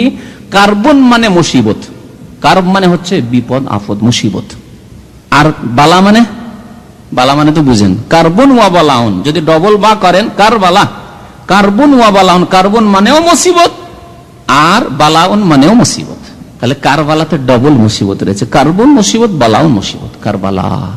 নবী করিম সাল্লাল্লাহু আলাইহি ওয়াসাল্লাম বললেন, আহ কারবালা, কার্বন ওয়া বালা, সেখানে মুসিবতের পর মুসিবত হবে। আল্লাহু আকবার। তাবরানির হাদিস। হোসেন রাদিয়াল্লাহু তাআলা আনহু সম্পর্কে আরেকটি বিষয় যেটি উল্লেখ করব তা হচ্ছে যে যখন তিনি মদিনা থেকে বা মক্কা থেকে ইরাক যেতে ইচ্ছা করেছিলেন, সংকল্প করে ফেললেন যে তিনি ইরাক চলে যাবেন। তিনি প্রথম মদিনায় ছিলেন, তারপরে ইয়াজিদ যখন খলিফা হয়ে গেল মুআবিয়া রাদিয়াল্লাহু তাআলা আনহুর ইন্তেকালের পরে, তখন ইয়াজিদ আদেশ ফরমান পাঠিয়ে দিল মদিনার গভর্নর, যে তার অনুগত গভর্নর, তার কাছে যে যে যে আছে মদিনায় তাদের কাছ থেকে বায়াত নাও, শপথ নাও। মদিনার অন্যান্য লোকেরা তো তারা শপথ করিয়ে নিয়েছিল, কারণ শপথ ছাড়া কোনো উপায় নেই, শপথ করতেই হবে, না হলে আরো অসুবিধা হবে। দুইজন শপথ করেননি, তিনজন ছিলেন, তার মধ্যে আব্দুল্লাহ বিন ওমর দেখলেন, আব্দুল্লাহ বিন একজন ছিলেন, আর আব্দুল্লাহ বিন জুবাইর ছিলেন, আর হুসাইন ইবনে আলী ছিলেন, তিনজন। আব্দুল্লাহ বিন ওমর রাদিয়াল্লাহু তাআলা দেখলেন যে খুন খারাপির চাইতে আর এরকম ফিতনা ফাসাদ বিপর্যয়ের চাইতে ভালো যে যাক, অযোগ্যই যদি, যোগ্যরা থাকতে অযোগ্যই যদি নেতৃত্ব পায়, তারপরেও যদি মুসলিমরা আপোষে খুন না হয়, তাদের এই দিকটা লক্ষ্য রাখাই শ্রেয়। তিনি এ কথা চিন্তা করে শপথ করে ফেললেন। আব্দুল্লাহ বিন জুবাইর আর হুসাইন রাদিয়াল্লাহু তাআলা দুইজন থেকে গেলেন। ইয়াজিদের পক্ষ থেকে কঠোর আদেশ, শক্ত আদেশ যে তাদের কাছ থেকে বায়াত নাও, শপথ নাও যে তারা আমাকে খলিফা বলে স্বীকার করুক, আনুগত্য করুক। যখন মদিনার গভর্নর ডেকে পাঠালো আব্দুল্লাহ বিন জুবাইরকে, ডেকে পাঠালো হুসাইন রাদিয়াল্লাহু তাআলা, দুজনকে বলা হলো যে তোমরা আনুগত্য করো, এখন বায়াত করো। আমি বায়াত নিচ্ছি আমিরুল মুমিনিন ইয়াজিদের পক্ষে, ইয়াজিদ বিন মুআবিয়ার পক্ষ থেকে, তোমরা আমার সাথে বায়াত করো। তখন তারা বলে এখন তো সন্ধ্যা হয়ে গেছে, রাত হয়ে গেছে, আচ্ছা ঠিক আছে আমাদেরকে একটু চিন্তাও করে নিতে দিন, আর রাতে কেন এরকম গোপনীয় আমরা বায়াত নিই, আর সকাল হবে তখন দেখা যাবে, একটু পরামর্শ করার পরে সকালে খোলা জায়গায় সবার সামনে আমরা শপথ করব, যাতে করে সবাই জানে যে আমরা শপথ করে নিয়েছি, আনুগত্য স্বীকার করে নিয়েছি। তখনই কিছু লোক এরকম ছিল যারা কুপরামর্শদাতা ছিল যে এখন ছাড়তে হবে, এক্ষুনি বায়াত নিতে শপথ নিতে হবে, নাহলে এক্ষুনি হত্যা করে দিতে হবে। যাই হোক, তারপরও এই প্রস্তাব নাকচ করে দেওয়া হলো, তাদেরকে অবসর দেওয়া হলো। সকালে সকালে তারা মদিনা থেকে মক্কা রওনা হয়ে গেলেন। আব্দুল্লাহ বিন জুবাইর এবং আব্দুল্লাহ বিন হুসাইন রাদিয়াল্লাহু তাআলা দুইজন মক্কা রওনা হয়ে গেলেন। মক্কায় গিয়ে আশ্রয় নিয়ে নিলেন। মক্কায় যাওয়ার পরে আব্দুল্লাহ বিন জুবাইর এবং হুসাইন রাদিয়াল্লাহু তাআলা অবস্থান করতে লাগলেন। আব্দুল্লাহ বিন জুবাইর ভাবছিলেন যে মক্কায় তার সহযোগী খুব বেশি আছে এবং মক্কায় তিনি খেলাফত প্রতিষ্ঠিত করতে পারবেন এবং মক্কার লোকদেরকে দিয়ে তিনি তাদেরকে নিয়ে এই ইয়াজিদের খেলাফতের বিরুদ্ধে তিনি আওয়াজ উঠাতে পারবেন এবং তিনি সংগ্রাম করতে পারবেন এবং সঠিক খেলাফত, সহি খেলাফত তিনি এখানে কায়েম করবেন। চিন্তা করছে হুসাইন রাদিয়াল্লাহু তাআলা যদি এখানে থেকে যায়, তাহলে আবার হুসাইন রাদিয়াল্লাহু তাআলা থেকে যাচ্ছে, আমিও থেকে যাচ্ছি, আর আমার ভক্তরা বেশি রয়েছে মক্কায়। সুতরাং তিনি হুসাইন রাদিয়াল্লাহু তাআলাকে সবসময় এই পরামর্শ দিতেন যে এক কাজ করেন, আপনি চলে যান ইরাকে, কারণ ইরাক ছিল বস্তা ভরা চিঠি, চিঠির ওপর চিঠি, চিঠির ওপর চিঠি। বিষয়বস্তু কি যে আপনি আসুন প্রিয় নবী সাল্লাল্লাহু আলাইহি সাল্লামের প্রিয় নাতি, আপনি আসুন, আপনার জন্য আমরা অপেক্ষায় রয়েছি, আপনার ছাড়া আর কাউকে খলিফা স্বীকার করব না, মানব না। আপনি আসলে আমরা এখানে আপনার খেলাফত কায়েম হবে এবং যারা রয়েছে শাম দেশের পক্ষ থেকে যেসব গভর্নর রয়েছে তাদেরকে আমরা তাড়িয়ে দেব, তাদের বিরুদ্ধে আমরা সংগ্রাম করব। বহু চিঠি, এসব চিঠি পেয়ে বড় আশা হয়েছিল যে সত্যি তারা হয়তো অনুগত হবে আর তারা আমার সহযোগিতা করবে, আর আমার পিতার তারা হিতাকাঙ্ক্ষী ছিল। এই ভেবে তিনি মনস্থ করলেন যে আমি ইরাকে রওনা হয়ে যাই। আব্দুল্লাহ বিন জুবাইর বলতে থাকলেন যে তুমি ইরাকে চলে যাও। এ প্রসঙ্গে বহু রিওয়ায়াত রয়েছে। যখন ইরাকের উদ্দেশ্যে রওনা হয়ে যাওয়ার তিনি সংকল্প করে ফেললেন যে ইরাক চলেই যাব, এবং তিনি একা না, তার পরিবারের ছেলে মেয়ে শিশু মহিলা সবকে নিয়ে সাথে করে ইরাক চলে যাবেন। তখন বহু সাহাবাই কেরাম যারা দূরদর্শিতার সাথে কাজ নিয়েছিলেন যে ইরাক হচ্ছে ফিতনার দেশ, সর্বদাই সেখান থেকে ফিতনা উত্তরিত হয়েছে। এর আগে সেখান থেকে এমন ফিতনা দাঁড়িয়েছে, খারেজি ফিতনা, যে স্বয়ং তার পিতা হুসাইন রাদিয়াল্লাহু তাআলা আনহুর পিতা হাসানের পিতা আলী রাদিয়াল্লাহু তাআলা আনহুকে ফজর নামাজে যাওয়া অবস্থায় শহীদ করেছে ইরাকের খারেজিরা। সুতরাং যেতে হবে না। বহু সাহাবায়ে কেরামরা নিষেধ করেছিলেন। এই বিষয়টি সম্পর্কে কয়েকজন সাহাবায়ে কেরামের মত উল্লেখ করছে, তারা কিভাবে নসিহত করেছেন, উপদেশ দিয়েছিলেন হুসাইন রাদিয়াল্লাহু তাআলা আনহুকে। ইমাম শাফিঈ রাহমাতুল্লাহ আলাইহি তাবি বর্ণনা করেছেন যে কানা ইবনে ওমর কাদিমাল মদিনা, আব্দুল্লাহ বিন ওমর রাদিয়াল্লাহু তাআলা আনহুমা মদিনা আসলেন। ফাউখবিরা, তাকে বলা হলো যে আন্নাল হুসাইন কাদ তাওয়াজ্জাহা ইলাল ইরাক। মদিনা আসলেন, হয়তো বাইরে সফরে ছিলেন, মক্কায় ছিলেন। মদিনা আসার পরে জানতে পারলেন যে হুসাইন রাদিয়াল্লাহু তাআলা আনহু তার পরিবার পরিজন, ছেলে মেয়ে শিশু সবদেরকে নিয়ে ইরাকের উদ্দেশ্যে রওনা হয়ে গেছেন।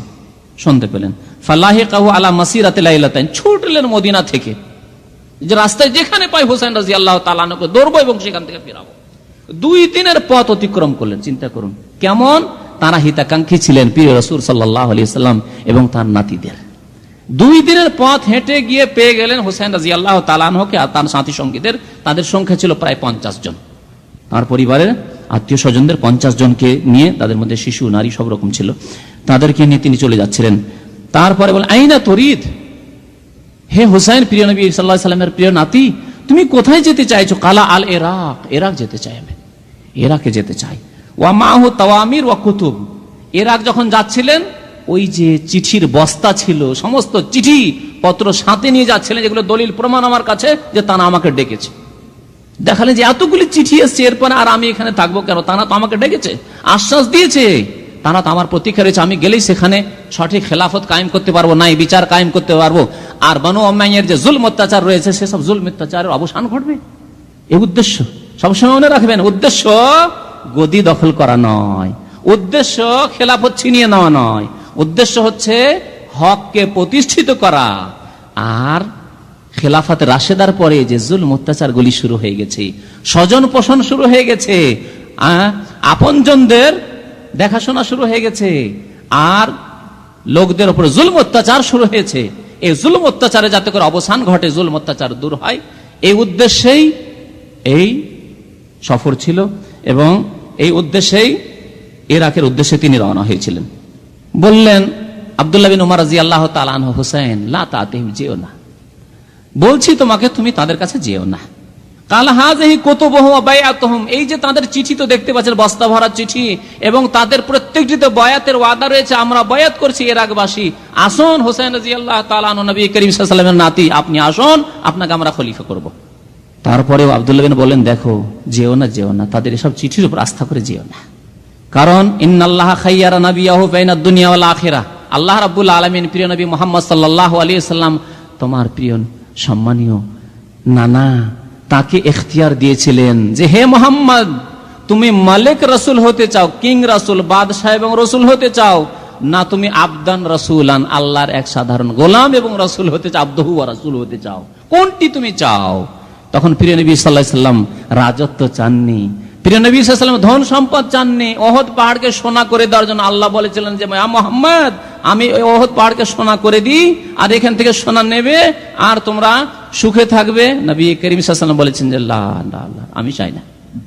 স্মরণ করিয়ে দিলেন হোসেন রাদিয়াল্লাহু তাআলা আনহু। আব্দুল্লাহ বিন বললেন যে আল্লাহ রাব্বুল আলামিন প্রিয় রাসূল সাল্লাল্লাহু আলাইহি ওয়াসাল্লামকে ইখতিয়ার দিয়েছিলেন যে দুনিয়া নেবে না আখিরাত নেবে, ফাখতারাল আখিরা, তিনি শুধু আখিরাত চেয়েছিলেন, যে আমি শুধু আখিরাত চাই। তো তোমার নানা আখিরাত ছাড়া দুনিয়া নিতে চাননি, আর তুমি কেন ওই সব চিন্তা করছো যে খেলাফত নেবে? প্রয়োজন নেই, দরকার নেই। যার কাছে আছে সেই কাল কিয়ামতে আল্লাহর কাছে জুলুম করবে, অত্যাচার করবে, জবাবদিহি করবে, তোমার দরকার নেই, নিও না তুমি। ওয়াইন্নাকুম বুদআতুম মিনহু, আর তুমি প্রিয় রাসূল সাল্লাল্লাহু আলাইহি ওয়াসাল্লামের একটি টুকরো, কলিজার টুকরো তুমি, প্রিয় নাতি, সুতরাং তোমাকে নবী করিম সাল্লাল্লাহু আলাইহি ওয়াসাল্লামকে অনুসরণ করা উচিত। শুধু আখিরাতকে তুমি চয়েস করো, প্রেফার করো, প্রাধান্য দাও। কেন তুমি এই খেলাফতের দিকে যাচ্ছ? ছেড়ে দাও।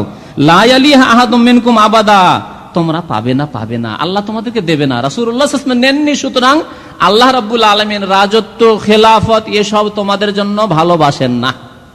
তোমাদের মতো সৎ লোক, নেকদেরকে আল্লাহ রাব্বুল আলামিন এসব দিতে চান না। যেও না, ওসব নিও না। ওমা সারাফাহুল্লাহু ইল্লা লিল্লাযী হুয়া খায়রুল লাকুম, আল্লাহ রাব্বুল আলামিন তোমাদের হাত থেকে আলী রাদিয়াল্লাহু তাআলা আনহুর পরে মুআবিয়া রাদিয়াল্লাহু তাআলার কাছে চলে গেল, হাসানের কাছে থাকলো না, তোমাদের বংশ থেকে, তোমাদের পরিবার থেকে বানু উমাইয়া গোত্রে চলে গেল, এতে আল্লাহর হিকমত রয়েছে। কে বললেন? আব্দুল্লাহ বিন উমর রাদিয়াল্লাহু, দেখেন উপদেশ কত মূল্যবান উপদেশ। আল্লাহর হিকমত রয়েছে, আল্লাহ রাব্বুল আলামিন তোমাদের থেকে যে ফিরিয়ে দিয়ে অন্যদিকে ফিরিয়ে দিলেন, বানু উমাইয়া গোত্রে রাজত্ব দিয়ে দিলেন। 30 বছর শেষ, খেলাফত রাশেদা শেষ হয়ে গেছে, আর তোমাদের থেকে চলে গেল অন্যদিকে। আল্লাহর হিকমত এতে রয়েছে। ফারজাউ, সুতরাং ফিরে যাও, বলছি ফিরে যাও। অনদ ফাবা, হুসাইন রাদিয়াল্লাহু তাআলা কোন মতে মানতে রাজি হন, অস্বীকার করেন না, না আমি বেরিয়ে গেছি, আমি যাব। ফাতানা কাহু ইবনে ওমর, শেষখানে আব্দুল্লাহ বিন ওমর রাদিয়াল্লাহু তাআলা আনহু মুআনাকা, কোলাকুলি করলেন। জি, কোলাকুলি করলেন। এর দ্বারা বোঝা গেল যে বিদায়ের সময় কোলাকুলি করা যেতে পারে। আমরা তো সফর থেকে কেউ এলো, সাক্ষাতের সময় কোলাকুলি করি, এটা তো জানাই রয়েছে। কিন্তু অনেকে আপত্তি করে যে বিদায়ের সময়, এখনই তো বিদায় করছেন, এই সময় আবার কোলাকুলি কি? দেখুন, কোলাকুলি করলেন আব্দুল্লাহ বিন ওমর রাদিয়াল্লাহু তাআলা আনহু। তাহলে বোঝা গেল যে বিদায়ের সময়ও যদি কেউ, ধর একজন লোক দেশে যাচ্ছে, আপনি এয়ারপোর্টে ছাড়তে গেছেন অথবা বাসা থেকে বিদায় করেছেন, আপনি কোলাকুলি করতে পারেন। কোলাকুলি করলেন আব্দুল্লাহ বিন ওমর রাদিয়াল্লাহু তাআলা আনহুমা হুসাইন রাদিয়াল্লাহু তাআলা আনহুর সাথে, আর বললেন ওয়াকাল আস্তাউদিউকাল্লাহ মিন কাতিল, আমি তোমাকে আল্লাহর হাওয়ালা করছি, তুমি শহীদ হয়ে যাবে, তুমি শহীদ হয়ে যাবে। আল্লাহু আকবার। তারা বলতেন, আল্লাহ রাব্বুল আলামিনের পক্ষ থেকে ইলহাম হয়ে যেত, ওহী, দরজা তো বন্ধ হয়ে গেছিল। কিন্তু নেক লোকেরা অনেক সময় কথা বললে, এগুলিকে আরবি ভাষা, ইসলামী ভাষায় ফারাসাত বলা হয়, দূরদর্শিতা। অনেক সময় কথা বললে সেটি হয়েই যায়, বা যা কথা বলেন যা হবে সেই রকম কথা মুখ দিয়ে বেরিয়ে যায় আল্লাহর নেক বান্দাদের। তার মানে এখান থেকে ধোকা খাবেন না আবার পীরদের ক্ষেত্রে, যে যারা জাদু টোনা করে আর যারা শয়তান ব্যবহার করে, জিন ব্যবহার করে, আর যারা ভবিষ্যৎবাণী করে। আচ্ছা, আপনার বাড়ি রংপুর, রংপুর থেকে এসছেন, হ্যাঁ হ্যাঁ, আপনি এই সমস্যা নিয়েছেন, আপনার ছেলে সন্তান সন্ততি হচ্ছে না, এগুলি সব শয়তান ব্যবহার করে, এগুলি শয়তানের পূজা করে, এইসব ভণ্ড পীরেরা আর শয়তানের পূজা করে। এই রাস্তা, এইসব রাস্তা নেই। এসব সাহাবাই কেরামদের কথা, জি তাদের কথা। এবং আল্লাহ রাব্বুল আলামিন এইরকম কিছু লোক সাহাবাই কেরামদের মধ্যে, তারা এরকম কথা বলতেন যা হয়তো হবে, এরকম কথা অনেক সময় তাদের মুখ দিয়ে বেরিয়ে যেত। দ্বিতীয় সাহাবীর কথা শুনে আবু সাঈদ খুদরি রাদিয়াল্লাহু তাআলা আনহু, তিনিও নিষেধ করেছিলেন হোসেন রাদিয়াল্লাহু তাআলা আনহুকে। তিনি বলছেন, ইয়া আবু আব্দুল্লাহ, আগে বলেছি হোসেন রাদিয়াল্লাহু তাআলার উপনাম কি? আবু আব্দুল্লাহ। বলছে, হে আবু আব্দুল্লাহ, ইন্নী লাকা নাসিহুন ওয়া মুশফিক, আমি তোমাকে উপদেশ দিচ্ছি আর আমি অত্যন্ত তোমার হিতাকাঙ্ক্ষী, তোমার শুভ কামনা করি, কল্যাণ কামনা করি। ওয়াকাদ বালাগানি আন্নাহু কাতাবাকা কওমুন মিন শিয়াতিকা, আমি শুনেছি যে ইরাকের কিছু তোমার ভক্তরা বা তোমাদের ভক্তরা তোমাকে বহু চিঠি লিখেছে আর তোমাকে ডাকছে সেখানে, এ কথা আমি শুনেছি। কিন্তু ফালা তাখরুজ ইলাইহিম, তাদের কথার উপর, চিঠির উপর আস্থা করে তাদের দেশে যেও না, ইরাক যেও না। ফালা তাখরুজ ইলাইহিম ফাইন্নী সামিআতু আবাক, কেন তোমার পিতা আলী ইবনে আবি তালিব রাদিয়াল্লাহু তাআলা আনহুর কাছে শুনেছি, ইয়াকুলু বিল কুফাতে, কুফায় তিনি বলতেন বড় আফসোসের সাথে, শেষ জামানায় যখন বিরক্ত হয়ে গেলেন আলী রাদিয়াল্লাহু তাআলা, কুফার মুনাফিক প্রকৃতির, গাদ্দার, বিশ্বাসঘাতক প্রকৃতির মানুষদের কাছে বিরক্ত হয়ে পড়লেন আলী রাদিয়াল্লাহু তাআলা আনহু, তাদের বদ আচরণে, বেয়াদবিতে, তাদের বিশ্বাসঘাতকতায় বিরক্ত হয়ে পড়েছিলেন। আলী রাদিয়াল্লাহু তাআলা আনহু বলতেন কি, ইরাকবাসী সম্পর্কে শুনুন একটু, অত্যন্ত গুরুত্বপূর্ণ এই বিষয়। ওয়াল্লাহি, আল্লাহর কসম করে বলছি, লাকাদ মালালতুহু ওয়া মাল্লুনি, আমি এদের থেকে বিরক্ত হয়ে গেছি আর এরাও আমার থেকে বিরক্ত হয়ে গেছে। ইরাকবাসী আমার উপর বিরক্ত হয়ে গেছে আর ইরাকিদের উপর আমি বিরক্ত হয়ে গেছি। এদের খারাপ আচরণ আর বিশ্বাসঘাতকতায়, কথা এক রকমের, কাজ আর এক রকমের, আজকে এক কথা বললো কালকে আর এক রকম, এতে আমি বিরক্ত হয়ে গেছি তাদের ওপর আর তারাও আমার উপর বিরক্ত হয়ে গেছে, আর এদের মাঝে আমি বেশি দিন থাকতে চাই না। ওয়াবগাজতুহুম ওয়াবগাজুনি, তারা আমাকে খারাপ মনে করে আর আমিও তাদেরকে খারাপ মনে করি। জি, কার কথা? চতুর্থ খলিফা আলী রাদিয়াল্লাহু তাআলা খলিফা রাশেদের কথা। ওয়ামা বালাউতু মিনহুম ওয়াফাআন, আর তাদের থেকে কোনোদিন ওয়াদা পূরণ পেলাম না, প্রতিশ্রুতি করে যে প্রতিশ্রুতি পুরা করবে, চুক্তি ভঙ্গ করবে না, এইরকম কোনোদিন তাদের আচরণ পেলাম না, বিশ্বাসঘাতকতা। ওয়ামা বালাউতু মিনহুম ওয়াফাআন ওয়ালা লাহুম সাবাতুন ওয়ালা আজমুন, আর না তাদের দৃঢ়তা পেলাম আর না তাদের সংকল্প পেলাম, তাদেরকে দৃঢ় সংকল্প পেলাম না আর তাদেরকে অটালও পেলাম না। আজকে একরকম কচুর পাতার উপর পানির মতো, আরেক কালকে আরেক দেখো এইরকম, আর তাদের কোনো সংকল্প নেই। ওয়ালা সাবরুন আলা সাইফ, আর তরবারির প্রয়োজন হলে সেখানে তাদের ধৈর্যও পেলাম না, প্রয়োজনে বাতিলকে দমন করার জন্য তরবারির প্রয়োজন রয়েছে, সেখানে গিয়ে ইরাকবাসী নেই, যেখানে তরবারি সেখানে নেই। মিষ্টি মিষ্টি খেতে পালে আছে, যদি খেতে পায় তাহলে সেখানে আছে, খলিফার পক্ষ থেকে ভাতা পাচ্ছে সেখানে ঠিক আছে। কিন্তু যদি প্রয়োজন হয়ে যায় যে তরবারি, এখন বাতিলের বিরুদ্ধে তরবারি ধরতে হবে, খারেজিদের বিরুদ্ধে, যারা ইসলামের বিরুদ্ধে বেরিয়েছে, খেলাফতের বিরুদ্ধে বেরিয়েছে, তাদের বিরুদ্ধে তরবারি ধরতে হবে, বাতিলকে মিটাতে হবে, সেখানে নেই, সেখানে তারা নেই। ইবনে আসাকির এই রিওয়ায়াতটি বর্ণনা করেছেন আলী রাদিয়াল্লাহু তাআলা আনহুর, আর ইমাম যাহাবী রাহমাতুল্লাহ আলাইহি সিয়ার আলামিন নবলা 3য় খণ্ড 294 পৃষ্ঠায় এই বক্তব্যটি উল্লেখ করেছেন যে আবু সাঈদ খুদরি রাদিয়াল্লাহু তাআলা আনহু হুসাইনকে এইভাবে রাদিয়াল্লাহু তাআলা উপদেশ দিয়েছিলেন এবং বলেছেন, তোমার আব্বা বিরক্ত হয়ে গেছিল ইরাকবাসী থেকে, আর সেখানে আবার কেন যাচ্ছ, যেও না, মক্কা মদিনা তোমার জন্য কল্যাণকর, মক্কায় থাকো, মদিনায় থাকো, যা হয় সেখানে হবে। সেখানে সাহাবায়ে কেরামদের সন্তান সন্ততিরা রয়েছে, তারা জানেন যে সাহাবায়ে কেরামরা তাদের হক কেমন ভাবে হক আদায় করতেন, প্রিয় নবী সাল্লাল্লাহু আলাইহি সাল্লামের, প্রিয় নবী সাল্লাল্লাহু আলাইহি সাল্লামের বংশধরের কেমন করে হক আদায় করতেন, প্রিয় নবী সাল্লাল্লাহু আলাইহি সাল্লামের নাতিদের কেমন করে হক আদায় করতে হবে, তারা জানে। কিন্তু ইরাকবাসীদের কাছে যাবে, তারা এইসব কিছু জানে না। আজকে একরকম, কালকে আরেক রকম কথা তাদের, আজকে চিঠি পাঠাচ্ছে, কালকে বিশ্বাসঘাতকতা করবে, তাই হলো। তৃতীয় সাহাবী আব্দুল্লাহ বিন আব্বাস রাদিয়াল্লাহু তাআলা আনহু, তিনি মক্কায় ছিলেন আর মক্কা থেকে কঠোরভাবে নিষেধ করতেন হোসেন রাদিয়াল্লাহু তাআলা। যখন মক্কা গিয়ে আশ্রয় নিয়েছিলেন, মদিনা থেকে গিয়ে আবার মক্কা থেকে সফর শুরু করলেন ইরাকের উদ্দেশ্যে, তখন বললেন, আইনা তুরিদু ইয়া ইবনা ফাতিমা, হে ফাতেমার সন্তান হোসেন, তুমি কোথায় যাও, কোথায় যেতে চাও তুমি?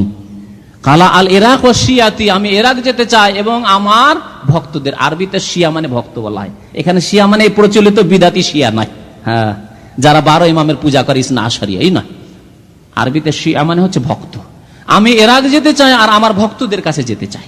এই শব্দটি তারা নিয়েছে, তারা পরে নিয়েছে, তাদের নামকরণ করেছে শিয়া শব্দ। আমরা হচ্ছি আলীর ভক্ত, হুসেনের ভক্ত, হাসানের ভক্ত, এই নামটি পরে তারা নিজের ওপর নিয়েছে, কিন্তু শিয়ার শাব্দিক অর্থ হচ্ছে ভক্ত।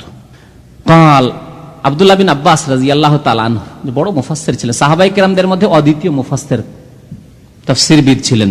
তিনি বলেন, ইন্নী কারিহুন লিওয়াজহিকা হাযা, আমি তোমার এই মোবারক চেহারা, এত সুন্দর নুরানি চেহারার জন্য ইরাক পছন্দ করি না। যে তুমি এই মোবারক চেহারা নিয়ে ইরাকে যাবে, এটি আমি পছন্দ করি না।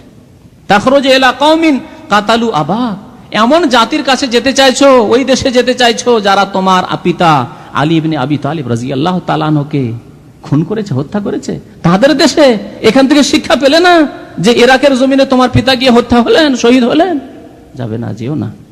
ওয়াকালাহু আবু সাঈদ, আবু সাঈদ রাদিয়াল্লাহু তাআলা আনহু বললেন, ইত্তাকিল্লাহ, আল্লাহকে ভয় করো হুসাইন, ওয়ালজাম বাইতাকা, তোমার বাড়িতে বসে থাকো, বাড়ির বাইরে যেও না, মক্কা মদিনার বাইরে যেও না, বাড়িতে থাকো। কাল্লামাহু জাবের, চতুর্থ বা পঞ্চম সাহাবী জাবের রাদিয়াল্লাহু তাআলা আনহু কথা বললেন হুসাইন রাদিয়াল্লাহু। আবু ওয়াকিদ লাইসি সাহাবী, বহু সাহাবায়ে কেরাম এর নাম এসেছে, তারা প্রত্যেককে উপদেশ দিয়েছিলেন যে খবরদার যেও না।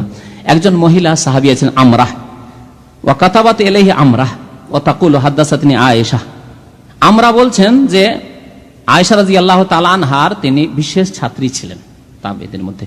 তিনি বলছেন যে আয়েশা রাদিয়াল্লাহু তাআলা আনহা বর্ণনা করেছেন আন্নাহু সামিআত মিন রাসূলিল্লাহি সাল্লাল্লাহু আলাইহি ওয়াসাল্লাম ইয়াকুল, রাসূলুল্লাহ সাল্লাল্লাহু আলাইহি ওয়াসাল্লাম থেকে শুনেছেন মা আয়েশা রাদিয়াল্লাহু তাআলা আনহা, ইয়াকুল ইউকতালু হুসাইনুন বিআরদে বাবিল, হুসাইন রাদিয়াল্লাহু তাআলা আনহু বাবলের দেশে, যে দেশে বাবল রয়েছে, বাবিল বা বাবল, বাবিল অর্থাৎ ব্যাবিলন যেটাকে বলা হয়, ব্যাবিলন যেই দেশে রয়েছে, অর্থাৎ কোন দেশে ব্যাবিলন রয়েছে? ইরাক। সেখানে গিয়ে হুসাইন রাদিয়াল্লাহু তাআলা আনহু শহীদ হবেন। ফালাম্মা কারা কিতাবাহা, এই কথাটি যে তিনি শুনে রেখেছিলেন, এই চিঠিটি কে লিখেছেন? আমরা রাদিয়াল্লাহু তাআলা আনহা মা আয়েশা থেকে এই কথাটি শুনে রেখেছিলেন যে হুসাইন রাদিয়াল্লাহু তাআলা আনহু শহীদ হবেন এমন এক দেশে, যেই দেশে ব্যাবিলন রয়েছে, ব্যাবিলনের দেশে অর্থাৎ ইরাকের দেশে। এই কথাটি লিখে পাঠিয়েছিলেন আমরা হুসাইন রাদিয়াল্লাহু তাআলা আনহুকে, যে এই কথা আল্লাহ রাসূলের কাছ থেকে মা আয়েশা শুনেছেন, আর আয়েশা রাদিয়াল্লাহু তাআলা আনহা থেকে আমি শুনেছি। তখন হোসেন রাদিয়াল্লাহু তাআলা নিষেধ না শুনে বা এই সতর্কতা না শুনে তিনি কি বললেন? ফালা বুদ্দা এজান মাসরাই, যদি এই কথাই প্রিয় নবী সাল্লাল্লাহু আলাইহি ওয়াসাল্লাম বলে থাকেন, আমার প্রিয় নানা বলে থাকেন, তাহলে তো আমার শাহাদাত হবেই হবে। সুতরাং আমি যে উদ্দেশ্যে যেতে চাইছি, হককে প্রতিষ্ঠিত করার জন্য, বাতিলের বিরুদ্ধে সংগ্রাম করার জন্য, আমাকে যেতে দাও, আমি যাব। আল্লাহু আকবার, তাকদীর। ভাগ্যে থাকলে কেমন হয়, উপদেশ সবগুলো উপেক্ষা করে গেলেন তিনি। যখন এই উপদেশ দেওয়া হলো যে নবী সাল্লাল্লাহু আলাইহি ওয়াসাল্লাম বলেছেন যে বাবেলের দেশে হুসাইন রাদিয়াল্লাহু তাআলা আনহু শহীদ হবে, তখন তিনি আল্লাহ রাসূল যখন বলেছেন তার তো অবশ্যই সত্যি হবে, সুতরাং আমাকে যেতে আবার বাধা কি? যে যাবো, আল্লাহর রাস্তায় শহীদ হব। আল্লাহু আকবার। চলে গেলেন, কারো কথা শুনলেন না তিনি। তারপরে হুসাইন রাদিয়াল্লাহু তাআলা আনহু সফর করে, তার সফর হয়েছিল বর্তমান যে নারিয়া গারিয়া আছে না, এর কাছাকাছি এইসব রাস্তা দিয়ে। তো এর কাছাকাছি এইদিকে দিয়ে ইরাক পৌঁছে গেলেন। ইরাকের কাছাকাছি কারবালা নামক স্থানে পৌঁছে গেলেন। তার সাথে তার সঙ্গী এবং তার পরিবার পরিজনের লোক সংখ্যা ছিল 50 জন। তাদেরকে নিয়ে পৌঁছিলেন। হুসাইন রাদিয়াল্লাহু তাআলা আনহু কারবালা নামক স্থানে পৌঁছে গেলেন। বলছেন হিনা নাজালু কারবালা মাসমু হাযিহিল আরদ, জিজ্ঞাসা করলেন হুসাইন রাদিয়াল্লাহু তাআলা আনহু সাথীদেরকে এই জায়গাটির নাম কি, যারা এই রাস্তা দিয়ে এর আগে গিয়েছে জিজ্ঞাসা করলেন। তারা বলতে পারলেন যে কালু কারবালা, এই জায়গার নাম হচ্ছে কি কারবালা। তখন তিনি বলেন কারবুন ওয়াবালা, তিনিও বলেছিলেন তাহলে তো বিপদ এসে ঘনিয়ে গেছে, কারণ তার কাছে সংবাদ পৌঁছে গেছে যে তার প্রতিনিধি মুসলিম বিন আকিল চাচাতো ভাই, আকিল ইবনে আবি তালেব, মুসলিম বিন আকিল, আর ইনি হচ্ছেন হুসাইন বিন আলী ইবনে আবি তালেব। চাচাতো ভাই মুসলিম বিন আকিলকে পাঠিয়েছিলেন যে যাও আমার পক্ষ থেকে বায়াত নিতে থাকো, শপথ নিতে থাকো, যারা হুসাইন রাদিয়াল্লাহু তাআলা আনহুকে খলিফা মানতে চায়, আনুগত্য করতে চায়, তারা বায়াত করুক। ইরাকের হাজার হাজার লোক বায়াত করেছিল হুসাইন রাদিয়াল্লাহু আনহুর বায়াত মুসলিম বিন আকিলের হাতে, শপথ নিয়েছিল যে খলিফা আমাদের ইয়াজিদ নয়, খলিফা আমাদেরকে হুসাইন। এই বায়াত নিল, কিন্তু যখন সংকটের মুহূর্ত আসলো, ইবনে জিয়াদ, ওবাইদুল্লাহ বিন জিয়াদ, এই ইবনে জিয়াদ জালেম যখন তাদের ওপর শাসানি দেওয়া শুরু করলো, দুই রকম কাজ করেছিল। রাতের অন্ধকারে বাড়িতে বাড়িতে গিয়ে ধন সম্পদ লুটানো। আমাদের দেশে ভোটে যাওয়ায়, আমাদের ভোটে কি হয়, টাকা লুটায় না, ভোট কেনে কিনা, রাতের অন্ধকারে গিয়ে। আগের দিন একজন ক্যান্ডিডেট গিয়ে দেখলো যে এলাকায় সব ভোট আমি পাবো, আর রাতে আর এক ক্যান্ডিডেট এসে এমন করে টাকা ছিটালো যে ভোটগুলি সব পাল্টিয়ে গেল। সকালবেলা ভোটের বুথে গিয়ে, ইলেকশন বুথে গিয়ে দেখা যাচ্ছে আরে বাপরে বাপ, ভোট তো অন্যদিকে চলছে। হচ্ছে না? ভারত, বাংলাদেশ, পাকিস্তান যেসব গণতান্ত্রিক দেশ, আর বিশেষ করে তৃতীয় বিশ্বের গণতান্ত্রিক দেশ, এই হচ্ছে না? আপনারা স্বীকার করেন না যে মনে হয়েছে আপত্তি আছে আপনাদের? ভোট কেনা হচ্ছে কিনা পয়সা দিয়ে? পয়সা দিয়ে ভোট কিনছে। যোগ্য দেখে নেতৃত্ব বাছাই করা হয় না। যে দেখে ডাক্তার, ইঞ্জিনিয়ার, আলেম, ওলামা, সৎ লোক বহু রয়েছে বাংলাদেশে, কিন্তু একজন সৎ লোককে তার সততার জন্য ভোট দেবে জনসাধারণ? পয়সার জন্য ভোট দিচ্ছে। ম্যাট্রিক পাস করেনি, ইসলামের আলিফটিও জানেন না, ইসলামের যে 5টি পিলার তাও জানেন না, নামাজ এক ওয়াক্ত পড়ে না, যখন ইলেকশনে যেতে হবে তখন গিয়ে টুপি মাথায় দিল, পাঞ্জাবি পরে নিল। এই হচ্ছে মুসলমান ক্যান্ডিডেটদের অবস্থা। আর এরা টাকা ছিটিয়ে ছিটিয়ে ভোট কালেকশন করে। তাই করেছিল ইয়াজিদের পক্ষ থেকে যে গভর্নর ছিল, ইরাকের কুফার গভর্নর, রাতের অন্ধকারে এমন করে টাকা ছিটালো, বাড়িতে বাড়িতে গিয়ে টাকা দিল, আর বললো যে দেখো সাবধান, এই টাকা দিলাম, আর এরপরে যদি অবাধ্যতা করো আর হোসেনকে তোমরা খলিফা করো তাহলে তোমাদের কিচ্ছু থাকবে না। টাকা তো দূরের কথা, তোমাদের বাড়ি ঘর জীবন কিচ্ছু রাখবো না তোমাদের। এই ধমক যখন পড়লো তখন সবগুলি রাতারাতি পাল্টে গেল। মুসলিম বিন আকিলকে ইবনে জিয়াদ জালেম হত্যা করে দিল। খবর পৌঁছে গেল হোসেন রাদিয়াল্লাহু তাআলা আনহুর কাছে। রাস্তায় একজন হিতাকাঙ্ক্ষী লোক এসে খবর দিল যে আর আসেন না, যতদূর এসেছেন আপনি ফিরে চলে যান, কারণ আপনার পক্ষ থেকে যে প্রতিনিধি, আপনার শপথ ছিলেন, খেলাফতের শপথ ছিলেন মুসলিম বিন আকিল, আপনার চাচাতো ভাই, তাকে হত্যা করে দেওয়া হয়েছে, শহীদ করে দেওয়া হয়েছে। আর ইরাকবাসী মুনাফিক সব পাল্টে গেছে, তাদের চেহারা অন্যরকম হয়ে গেছে, কিবলা অন্যদিকে হয়ে গেছে। কিবলা আর আপনার দিকে নেই, কিবলা হয়ে গেছে এখন শামের দিকে, কিবলা হয়ে গেছে, মক্কার দিকে আর কিবলা নেই তাদের। সুতরাং আপনি এখান থেকে ফিরে যান। তিনি একবার ইচ্ছা করলেন ফিরে যাব, ইতিহাসের কিতাবে রয়েছে যে তিনি একবার ইচ্ছা করলেন ফিরে যাব, কিন্তু তার সাথে যারা ছিল তারা বলল, আর বিশেষ করে মুসলিম বিন আকিলের আপন যারা আত্মীয়, তারা বললেন যে মুসলিম বিন আকিলের প্রতিশোধ না নিয়ে আমরা ফিরে যাব, এটা কেমন কথা হইলো? তখন ঠিক আছে, তোমাদের যদি পরামর্শ হয় যে না প্রতিশোধ নেব তো চলো। তারপরে এগিয়ে পড়লেন, এগিয়ে গিয়ে কারবালা নামক স্থানে পৌঁছিলেন। এই কারবালা নামক স্থানে যখনই পৌঁছিলেন, ইবনে জিয়াদ বাসা ইবনে জিয়াদ লিহারবিহি, ইবনে জিয়াদ যে গভর্নর জালেম ছিল, সে হুসাইন রাদিয়াল্লাহু তাআলা আনহুর সাথে যুদ্ধের জন্য তার সেনাবাহিনীকে পাঠিয়ে দিল, এবং সেনাবাহিনীর সেনাপতি নিযুক্ত করেছিল উমর বিন সাদ বিন আবি ওয়াক্কাস। সাদ বিন আবি ওয়াক্কাসের ছেলে উমরকে। কালা ইয়া উমর, হুসাইন রাদিয়াল্লাহু তাআলা আনহু কারবালায় অবস্থান করেছিলেন। ওমর বিন সাদ এক সাহাবীর ছেলে, উমরের অন্তরে ব্যথা ছিল যে আমি এই কাজে আসবো না, আসতে চাইছিলেন না, তাকে বাধ্য করে পাঠানো হয়েছিল এই দায়িত্ব দিয়ে। উমরকে বললেন ইখতার মিন্নি ইহদা সালাস, দেখো আমার বিরুদ্ধে যুদ্ধ করিও না, আমাকে 3টির মধ্যে একটি করতে দাও। 3টি চয়েস তোমাদের সামনে রয়েছে, 3টির মধ্যে একটি আমাকে করতে দাও। 3টি কাজ কি? বলে ইম্মান তাতরুকানি, হয় আমাকে ছেড়ে দাও, আর যেও মিন হাইসু জিতু, আমি ফিরে যাব যেখানে থেকে এসেছি সেখানে ফিরে যাব। ছেড়ে দাও, আমি এসেছিলাম, আমাকে আশা দিয়ে ছড়িয়ে রাখবাসী, আর আমার বায়াত করে শপথ করেছিল যে আমাকে খলিফা মানবে, ঠিক আছে ফিরে গেলাম, আর খেলাফত চাই না, আর ইরাকও যেতে চাই না, এখান থেকে আমাকে মক্কা মদিনা ফিরে চলে যেতে যাও।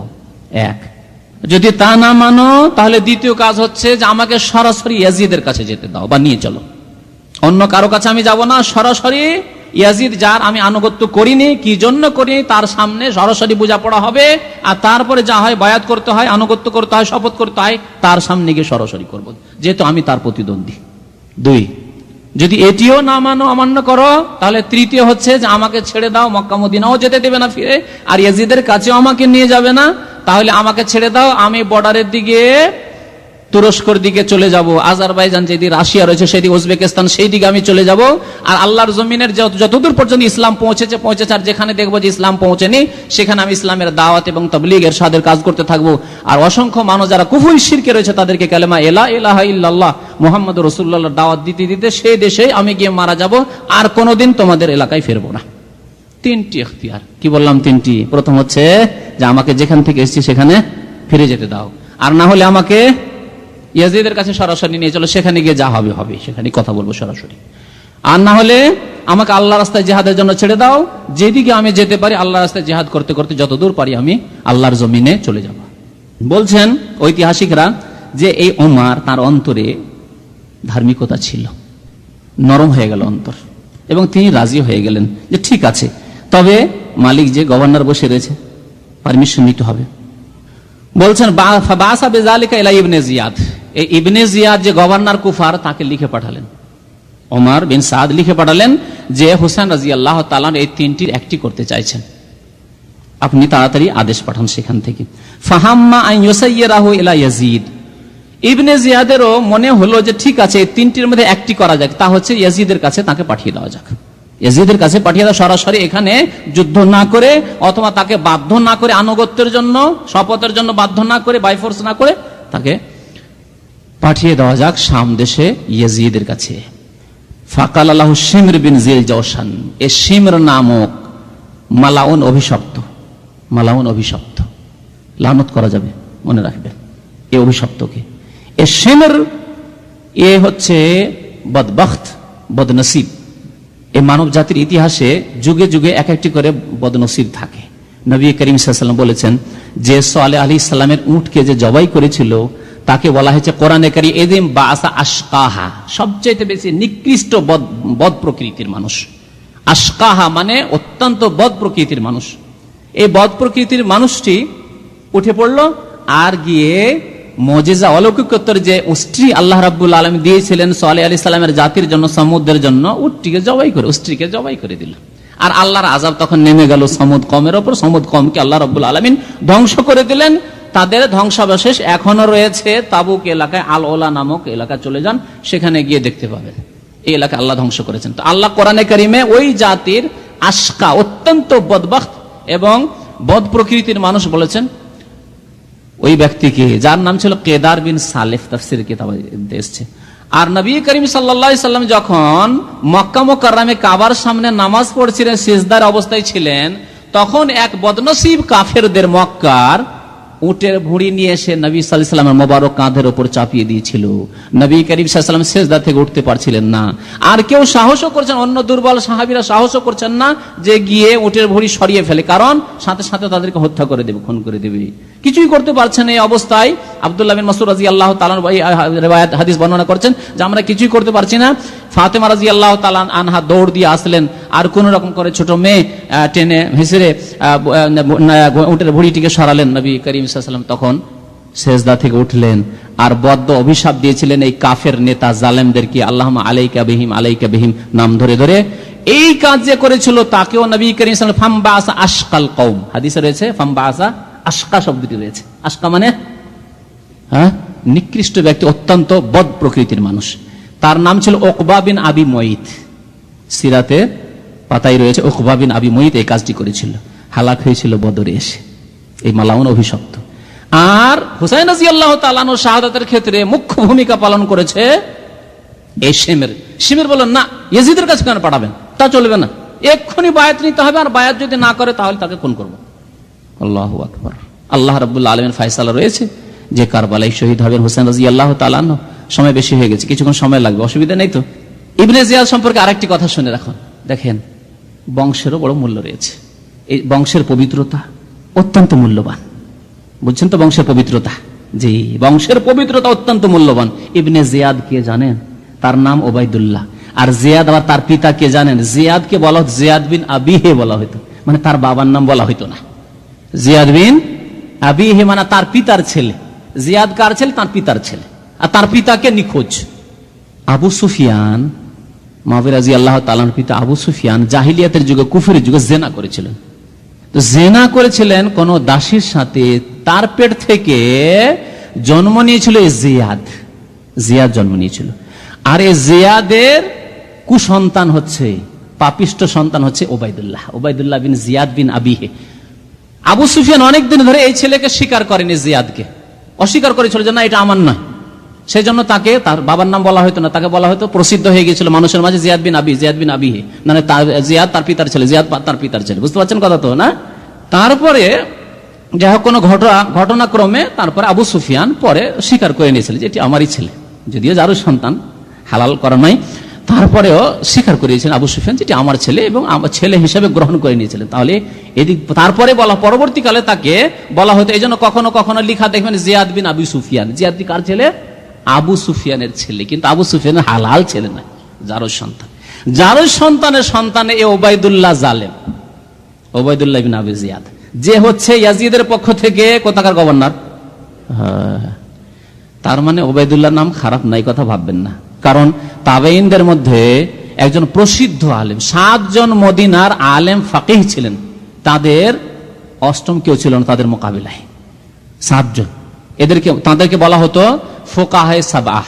মদিনার 7 জন মুহাদ্দিসিন এবং ফোকাহা, আল ফোকাহু সাবা বিল মদিনা। ইযা কিলা মান ফিল ইলমে, এটা কবিতা রয়েছে এই ক্ষেত্রে, ইযা কিলা মান ফিল ইলমে সাবআতু আবহরি, যদি জিজ্ঞাসা করা হয় যে ইলমের দিক দিয়ে 7টি সমুদ্র কে কে, ফাকুল, তো বলো হুম ওবায়দুল্লাহ, উরওয়াতু, কাসিমু, সাইয়্যিদুন, আবু বকরিন, সুলাইমান ও খারিজা। এই 7 জন হচ্ছেন তাবেঈনদের মধ্যে অদ্বিতীয়। তাদের এই 7 জনের মোকাবেলা আর কোনো আলেম মুহাদ্দিস ছিলেন না, ফাকিহ ছিলেন না। তাদের প্রথম হচ্ছেন ওবায়দুল্লাহ, ওবায়দুল্লাহ ইবনে আব্দুল্লাহ বিন উতবা বিন মাসউদ। যাই হোক, এই ওবায়দুল্লাহ, তাহলে নামের জন্য সেটি নাম খারাপ হয়ে যায় না। সেই নামের লোক খারাপও হইতে পারে, আবার সেই নামের লোক ভালো হইতে পারে, এই আল্লাহ রাব্বুল আলামিনের পক্ষ থেকে। দেখুন আহমদ নবী করিম সাল্লাল্লাহু আলাইহি ওয়াসাল্লামের নাম, ঠিক কিনা? কিন্তু এই আহমদ আবার মির্জা গোলাম আহমদ কাদিয়ানির নাম, মারদুদ, অভিশপ্ত, মালাউনের নাম।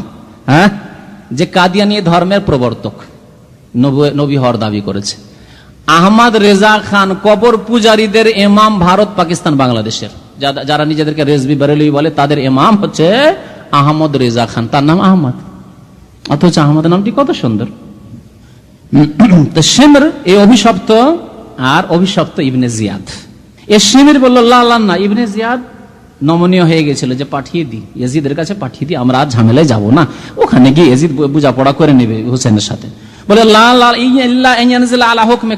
আপনি গভর্নর, আপনার আদেশ মানবেন না আর আপনি পাঠাবেন, এতে আপনার মানহানি হবে না? শয়তানি পরামর্শ, দেখছেন না? এই জন্য দেখেন বাদশাহ, নেতা, মন্ত্রী, তাদের আশেপাশে যে উপদেষ্টা থাকে, পরামর্শদাতা থাকে, তাদের সেক্রেটারি, তারা খারাপ হলে তারা খারাপ হয়ে যায়, নেতারা খারাপ হয়ে যায়। আর তাদের সহযোগী যদি সৎ নেক লোক হয়, তাহলে তাদেরকে সাহায্য করে। এই জন্য সেক্রেটারি, পিএ, সিএ আর আপনার যে আপনার উপদেষ্টা, সৎ গ্রহণ করতে হয়। জ্ঞানী মানুষরা সৎ নেক লোকদেরকে উপদেষ্টা হিসাবে গ্রহণ করে। তো ইবনে জিয়াদের উপদেষ্টা এই শিমর, সে পরামর্শ দিলে যে না হতে হবে, এই চলবে না, আপনার আদেশ মানতে হবে, আপনার আদেশ অমান্য করবে আর আপনি তাকে ইয়াজিদের কাছে পাঠাবেন, চলবে না।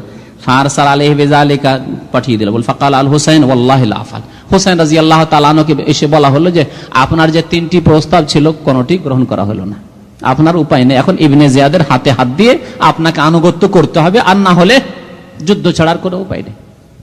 কি চান আপনি বলুন। আল্লাহু আকবার। হুসাইন রাদিয়াল্লাহু তাআলা বলে ওয়াল্লাহি লা আফআল, আল্লাহর কসম করে এই পাপিষ্ট অপরাধী ইবনে জিয়াদের হাতে শপথ করবো, তা আমি করবো না। ও আবতা ওমর আন কিতালিহি, এ ওমর বিন সাদ তারপরেও যুদ্ধ শুরু করলেন না, বিলম্ব করলেন। তখন ইবনে জিয়াদ অভিশপ্ত পাঠিয়ে দিল শিমরকে, ফাবাসা ইলাইহি ইবনে জিয়াদ শিমরান, এই শিমরকে পাঠিয়ে দিল, যাও গিয়ে দেখবে যদি ওমর সেনাপতি, যে প্রধান সেনাপতি, সে যদি যুদ্ধ না শুরু করে হুসাইন রাদিয়াল্লাহু তাআলা আনহুর বিরুদ্ধে, তাহলে তাকে তুমি হত্যা করে দিবে আর তুমি চিফ কমান্ডার হয়ে যাবে, তুমি সেনাপতি হয়ে যাবে, যাও যুদ্ধ শুরু করো। ফাকাল ইন কাতালা ওয়া ইল্লা ফাকতুলহু ওয়া কুন মাকানাহু, এবং তুমি প্রধান সেনাপতি হয়ে যাবে। যাই হোক, তারপরে যুদ্ধ শুরু হয়ে গেল এবং হুসাইন রাদিয়াল্লাহু তাআলা আনহু সেখানেই শাহাদাত বরণ করলেন। লাম্মা কাতালা ইবনে জিয়াদ আল হুসাইন, বলছেন ইবনে জিয়াদ যখন হুসাইনকে রাদিয়াল্লাহু তাআলা আনহুকে শহীদ করে দিল এবং তার পরিবার পরিজন অধিকাংশ সব শহীদ হয়ে গেল, বাআসা বিরউসিহিম ইলা ইয়াজিদ, হুসাইন রাদিয়াল্লাহু তাআলা আনহুর মোবারক মাথা ইয়াজিদের দরবারে পাঠালেন। ফাসুররা বিকাতলিহিম, প্রথম খানে তো খুব খুশি হলো যে যাক, আমার প্রতিদ্বন্দ্বী যারা দেশদ্রোহী ছিল, দেশদ্রোহী চরম বড় বড় অপরাধ আমাদের দেশে করছে, তারা অপরাধী, কবর পূজা করছে, আল্লাহর অভিশপ্ত তারা, তাদেরকে কেউ অপরাধী বলছে কি? দেওয়ানবাগীকে কেউ অপরাধী বলছে? যে বলছে আমার মুরিদের ওজিফা হচ্ছে যে নামাজ পড়তে হবে না, কি অপরাধী বলছে? কোন কেস আছে তার বিরুদ্ধে? কিন্তু দেখুন ধর্মের নামে যে ধর্মের নামে যারা দিনের কাজে রয়েছে, যদিও তাদের ভুল ভ্রান্তি রয়েছে, ভুল অবশ্যই, ভুল যদি করে থাকে অবশ্যই ভুল, কিন্তু দিয়ানবাগের মতো ভুল করেনি, আট রসি মাইজ ভান্ডারের মতো ভুল করেনি, কবর মাজার পূজারীদের মতো ভুল করেনি, এইরকম ভুল করেনি তারা। কিন্তু লোকেদের নজরে কত অভিশপ্ত তারা মনে হচ্ছে, ঠিক না? আসামির কাঠগড়ায় গিয়ে তো কথা হচ্ছে যে প্রথমখানে ইয়াজিদ খুব খুশি হলো, সুম্মাল্লাম ইয়ালবাস হাত্তা নাদিমা আলা কাতলিহিম, তারপরে হঠাৎ করে বড় লজ্জিত হয়ে গেল যে কি হলো। ফাকানা ইয়াকুল, তারপরে বলছে ওয়ামা আলাইয়া লাউ ইহতামালতুল আযা, যাক আমি যদি একটু কষ্টই করে নিতাম, ও আনজালতুল হুসাইনা মা ওয়া হাকামতুহু ফিমা ইউরিদ, আর হোসেনকে যদি আমার কাছে ডেকে নিতাম আর আমার সাথে যা কিছু সে চুক্তি করতে চাইতো চুক্তি যদি করে নিতাম তাহলেই মনে হয় ভালো হতো। এই কাজটি কেন হয়ে গেল? ওয়াইন কানা আলাইয়া ফি যালিকা ওয়াহনুন, যদিও এই ক্ষেত্রে আমার কিছু মানহানি হয়তো লোকেরা বলতো যে দেখো ইয়াজিদ দুর্বল হয়ে গেল হোসেনের সামনে, আর তার শর্তাবলী মেনে নিল, আর তাকেও কিছু দিয়ে দিল, বা তার কথাবার্তা দাবি দেওয়া মেনে নিল, এসব কথা লোকে বলতো। তারপরে এটি আমার জন্য ভালো ছিল, কারণ এতে ছিল হেফজাল রাসূলিল্লাহ সাল্লাল্লাহু আলাইহি ওয়াসাল্লাম, আল্লাহ রাসূলের হকের কমপক্ষে একটু সুরক্ষা হতো, হেফাজত হতো। কি করলাম, রাসূলুল্লাহ সাল্লাল্লাহু আলাইহি ওয়াসাল্লামের কাছে কি জবাব দিব? বড় অনুতপ্ত শেষখানে হতে লাগলো ইয়াজিদ। ওয়া রিআয়াতান লিহাক্কিহি, আল্লাহ রাসূলের হকের খেয়াল রাখা হতো। লানাল্লাহু ইবনা মারজানা, তারপরে ইয়াজিদ বললেন যে আল্লাহর লানত হোক, অভিশাপ হোক ইবনে মারজানার উপর। ইবনে মারজানা কে? ওই ইবনে জিয়াদ, হ্যাঁ, আব্দুল্লাহ বিন জিয়াদ ইবনে জিয়াদ, ও জিয়াদের স্ত্রীর নাম ছিল মারজানা। ওই মারজানা নামক যে মহিলা, তার অবাঞ্ছিত এই পাপিষ্ট ছেলে ইবনে জিয়াদ উবাইদুল্লাহর উপর লানত হোক, ফাইন্নাহু আহরাজাহু, সেই তাকে বাধ্য করেছে, ওয়াদ্দারহু, আর বাধ্য করে তার কাছে বায়াত নিতে চেয়েছে, আর তারপরে তাকে হত্যা করেছে। ওয়াকাদ কানা সাল আন ইউখাল্লা সাবিল, অথচ সে তিনটি প্রস্তাব পেশ করেছিল, তিনটির কোনো একটি যদি মেনে নিত তাও হতো, আমার কাছে পাঠিয়ে দিত, অথবা তাকে যেদিকে ইচ্ছা যেতে চেয়েছিল ছেড়ে দিত। আকবালা, যেখান থেকে তিনি এসেছিলেন হুসাইন রাদিয়াল্লাহু তাআলা আনহু, অর্থাৎ মক্কা মদিনা, সেখানে তিনি ফিরে যেতেন। আও ইয়াতিয়ানি, আমার কাছে আসতো, ফায়াজা ইয়াদাহু ফি ইয়াদি, আমার হাতে হাত দিয়ে যা কিছু হতো একটা হতো। আও ইয়ালহাক বিসাগরি মিনাস সুগুর, বা বর্ডারের দিকে চলে যেত আর আল্লাহর রাস্তায় জিহাদ করতে থাকতো। ফাআবা যালিকা আলাইহি, কোন প্রস্তাবই তারা মানেনি। ওয়াকাতালাহু, তারাই খুন করেছে। ফাআবগাযানি, এবং আমাকে লোকদের কাছে শত্রু বানিয়ে দিয়েছে। আমি ইয়াজিদ অভিশপ্ত হয়ে গেলাম কিয়ামত পর্যন্ত মুসলিমদের কাছে। বিকাতলিহি ফাআবগাযানি বিকাতলিহিল মুসলিমুন, মুসলিমরা আমাকে কিয়ামত পর্যন্ত ঘৃণা করতে থাকবে এই হুসাইন রাদিয়াল্লাহু তাআলা আনহুর শাহাদাতের কারণে। ওয়া যারা আলী ফি কুলুবিহিল আদাওয়া, আর কিয়ামত পর্যন্ত তাদের অন্তরে ইয়াজিদের শত্রুতা থেকেই যাবে। হাই, এই মালাউন অভিশপ্ত এই কাজগুলি করলো। তাবরীতে রয়েছে এবং সিয়ারে আলামিন নুবালাই এই কথাগুলি রয়েছে। আব্দুল্লাহ বিন আব্বাস রাদিয়াল্লাহু তাআলা আনহুমা বর্ণনা করেছেন যে রাসূলুল্লাহ সাল্লাল্লাহু আলাইহি ওয়াসাল্লামকে আমি স্বপ্নে দেখলাম, যেই দিন হুসাইন রাদিয়াল্লাহু তাআলা আনহু কারবালার প্রান্তে শহীদ হন, সেই দিন আব্দুল্লাহ বিন আব্বাস জীবদ্দশায়, আব্দুল্লাহ বিন আব্বাস মক্কায় অথবা তায়েফে তিনি অবস্থান করতেন। তিনি স্বপ্নে দেখছেন দুপুরবেলা, নিসফান নাহার, দুপুরবেলা স্বপ্নে দেখছেন আশআসা ওয়া আকবার, নবী সাল্লাল্লাহু আলাইহি ওয়াসাল্লামকে দেখছেন যে চুলগুলি উবড়ো খাবড়ো হয়ে রয়েছে আর ধুলো বালি শরীরে লেগে রয়েছে। ওয়াবিহি কারুরাতুন ফিহা দাম, এবং তার হাতে একটি বোতল রয়েছে তাতে রক্ত। বললেন ইয়া রাসূলুল্লাহ মা হাযা, এটা আবার কি? বলেন হাযা দামুল হুসাইন ওয়া আসহাবা, এই হচ্ছে হুসাইন রাদিয়াল্লাহু তাআলা আমার প্রিয় নাতির রক্ত, এবং তার সাথী সঙ্গীদেরকে আজকে শহীদ করা হলো তার রক্ত। লাম আযাল মুনযুল ইয়াউম আলতাকিতুহু, এই রক্তগুলি আমি জমা করেছি। ফাউহসি যালিকাল ইয়াউম, সেই দিনটিকে আব্দুল্লাহ বিন আব্বাস বলছেন যে আমি স্বপ্ন দেখার পরে গণনা করে রাখলাম যে কোন দিনে এই স্বপ্নটি দেখলাম। হুসাইন রাদিয়াল্লাহু তাআলা তো চলে গেছে, কি অবস্থা হচ্ছে না হচ্ছে খবর তার পাওয়া যাচ্ছে না, তখন তার যোগাযোগের ব্যবস্থা ছিল না, খবর পাওয়া যাচ্ছে না। তাই তিনি বলছেন যে আমি সেই দিনকে গণনা করে রাখলাম যে কোন দিন আমি স্বপ্নটি দেখলাম। ফাওয়াজাদুহু কুতিলা ইয়াউমাইযিন, যেই দিন দুপুরে আমি স্বপ্ন দেখেছিলাম সেই দিনেই হুসাইন রাদিয়াল্লাহু তাআলা আনহু কারবালার মাঠে শহীদ হয়েছেন। মুসনাদ আহমদে রয়েছে হাদিসটি, তাবরানীতে রয়েছে।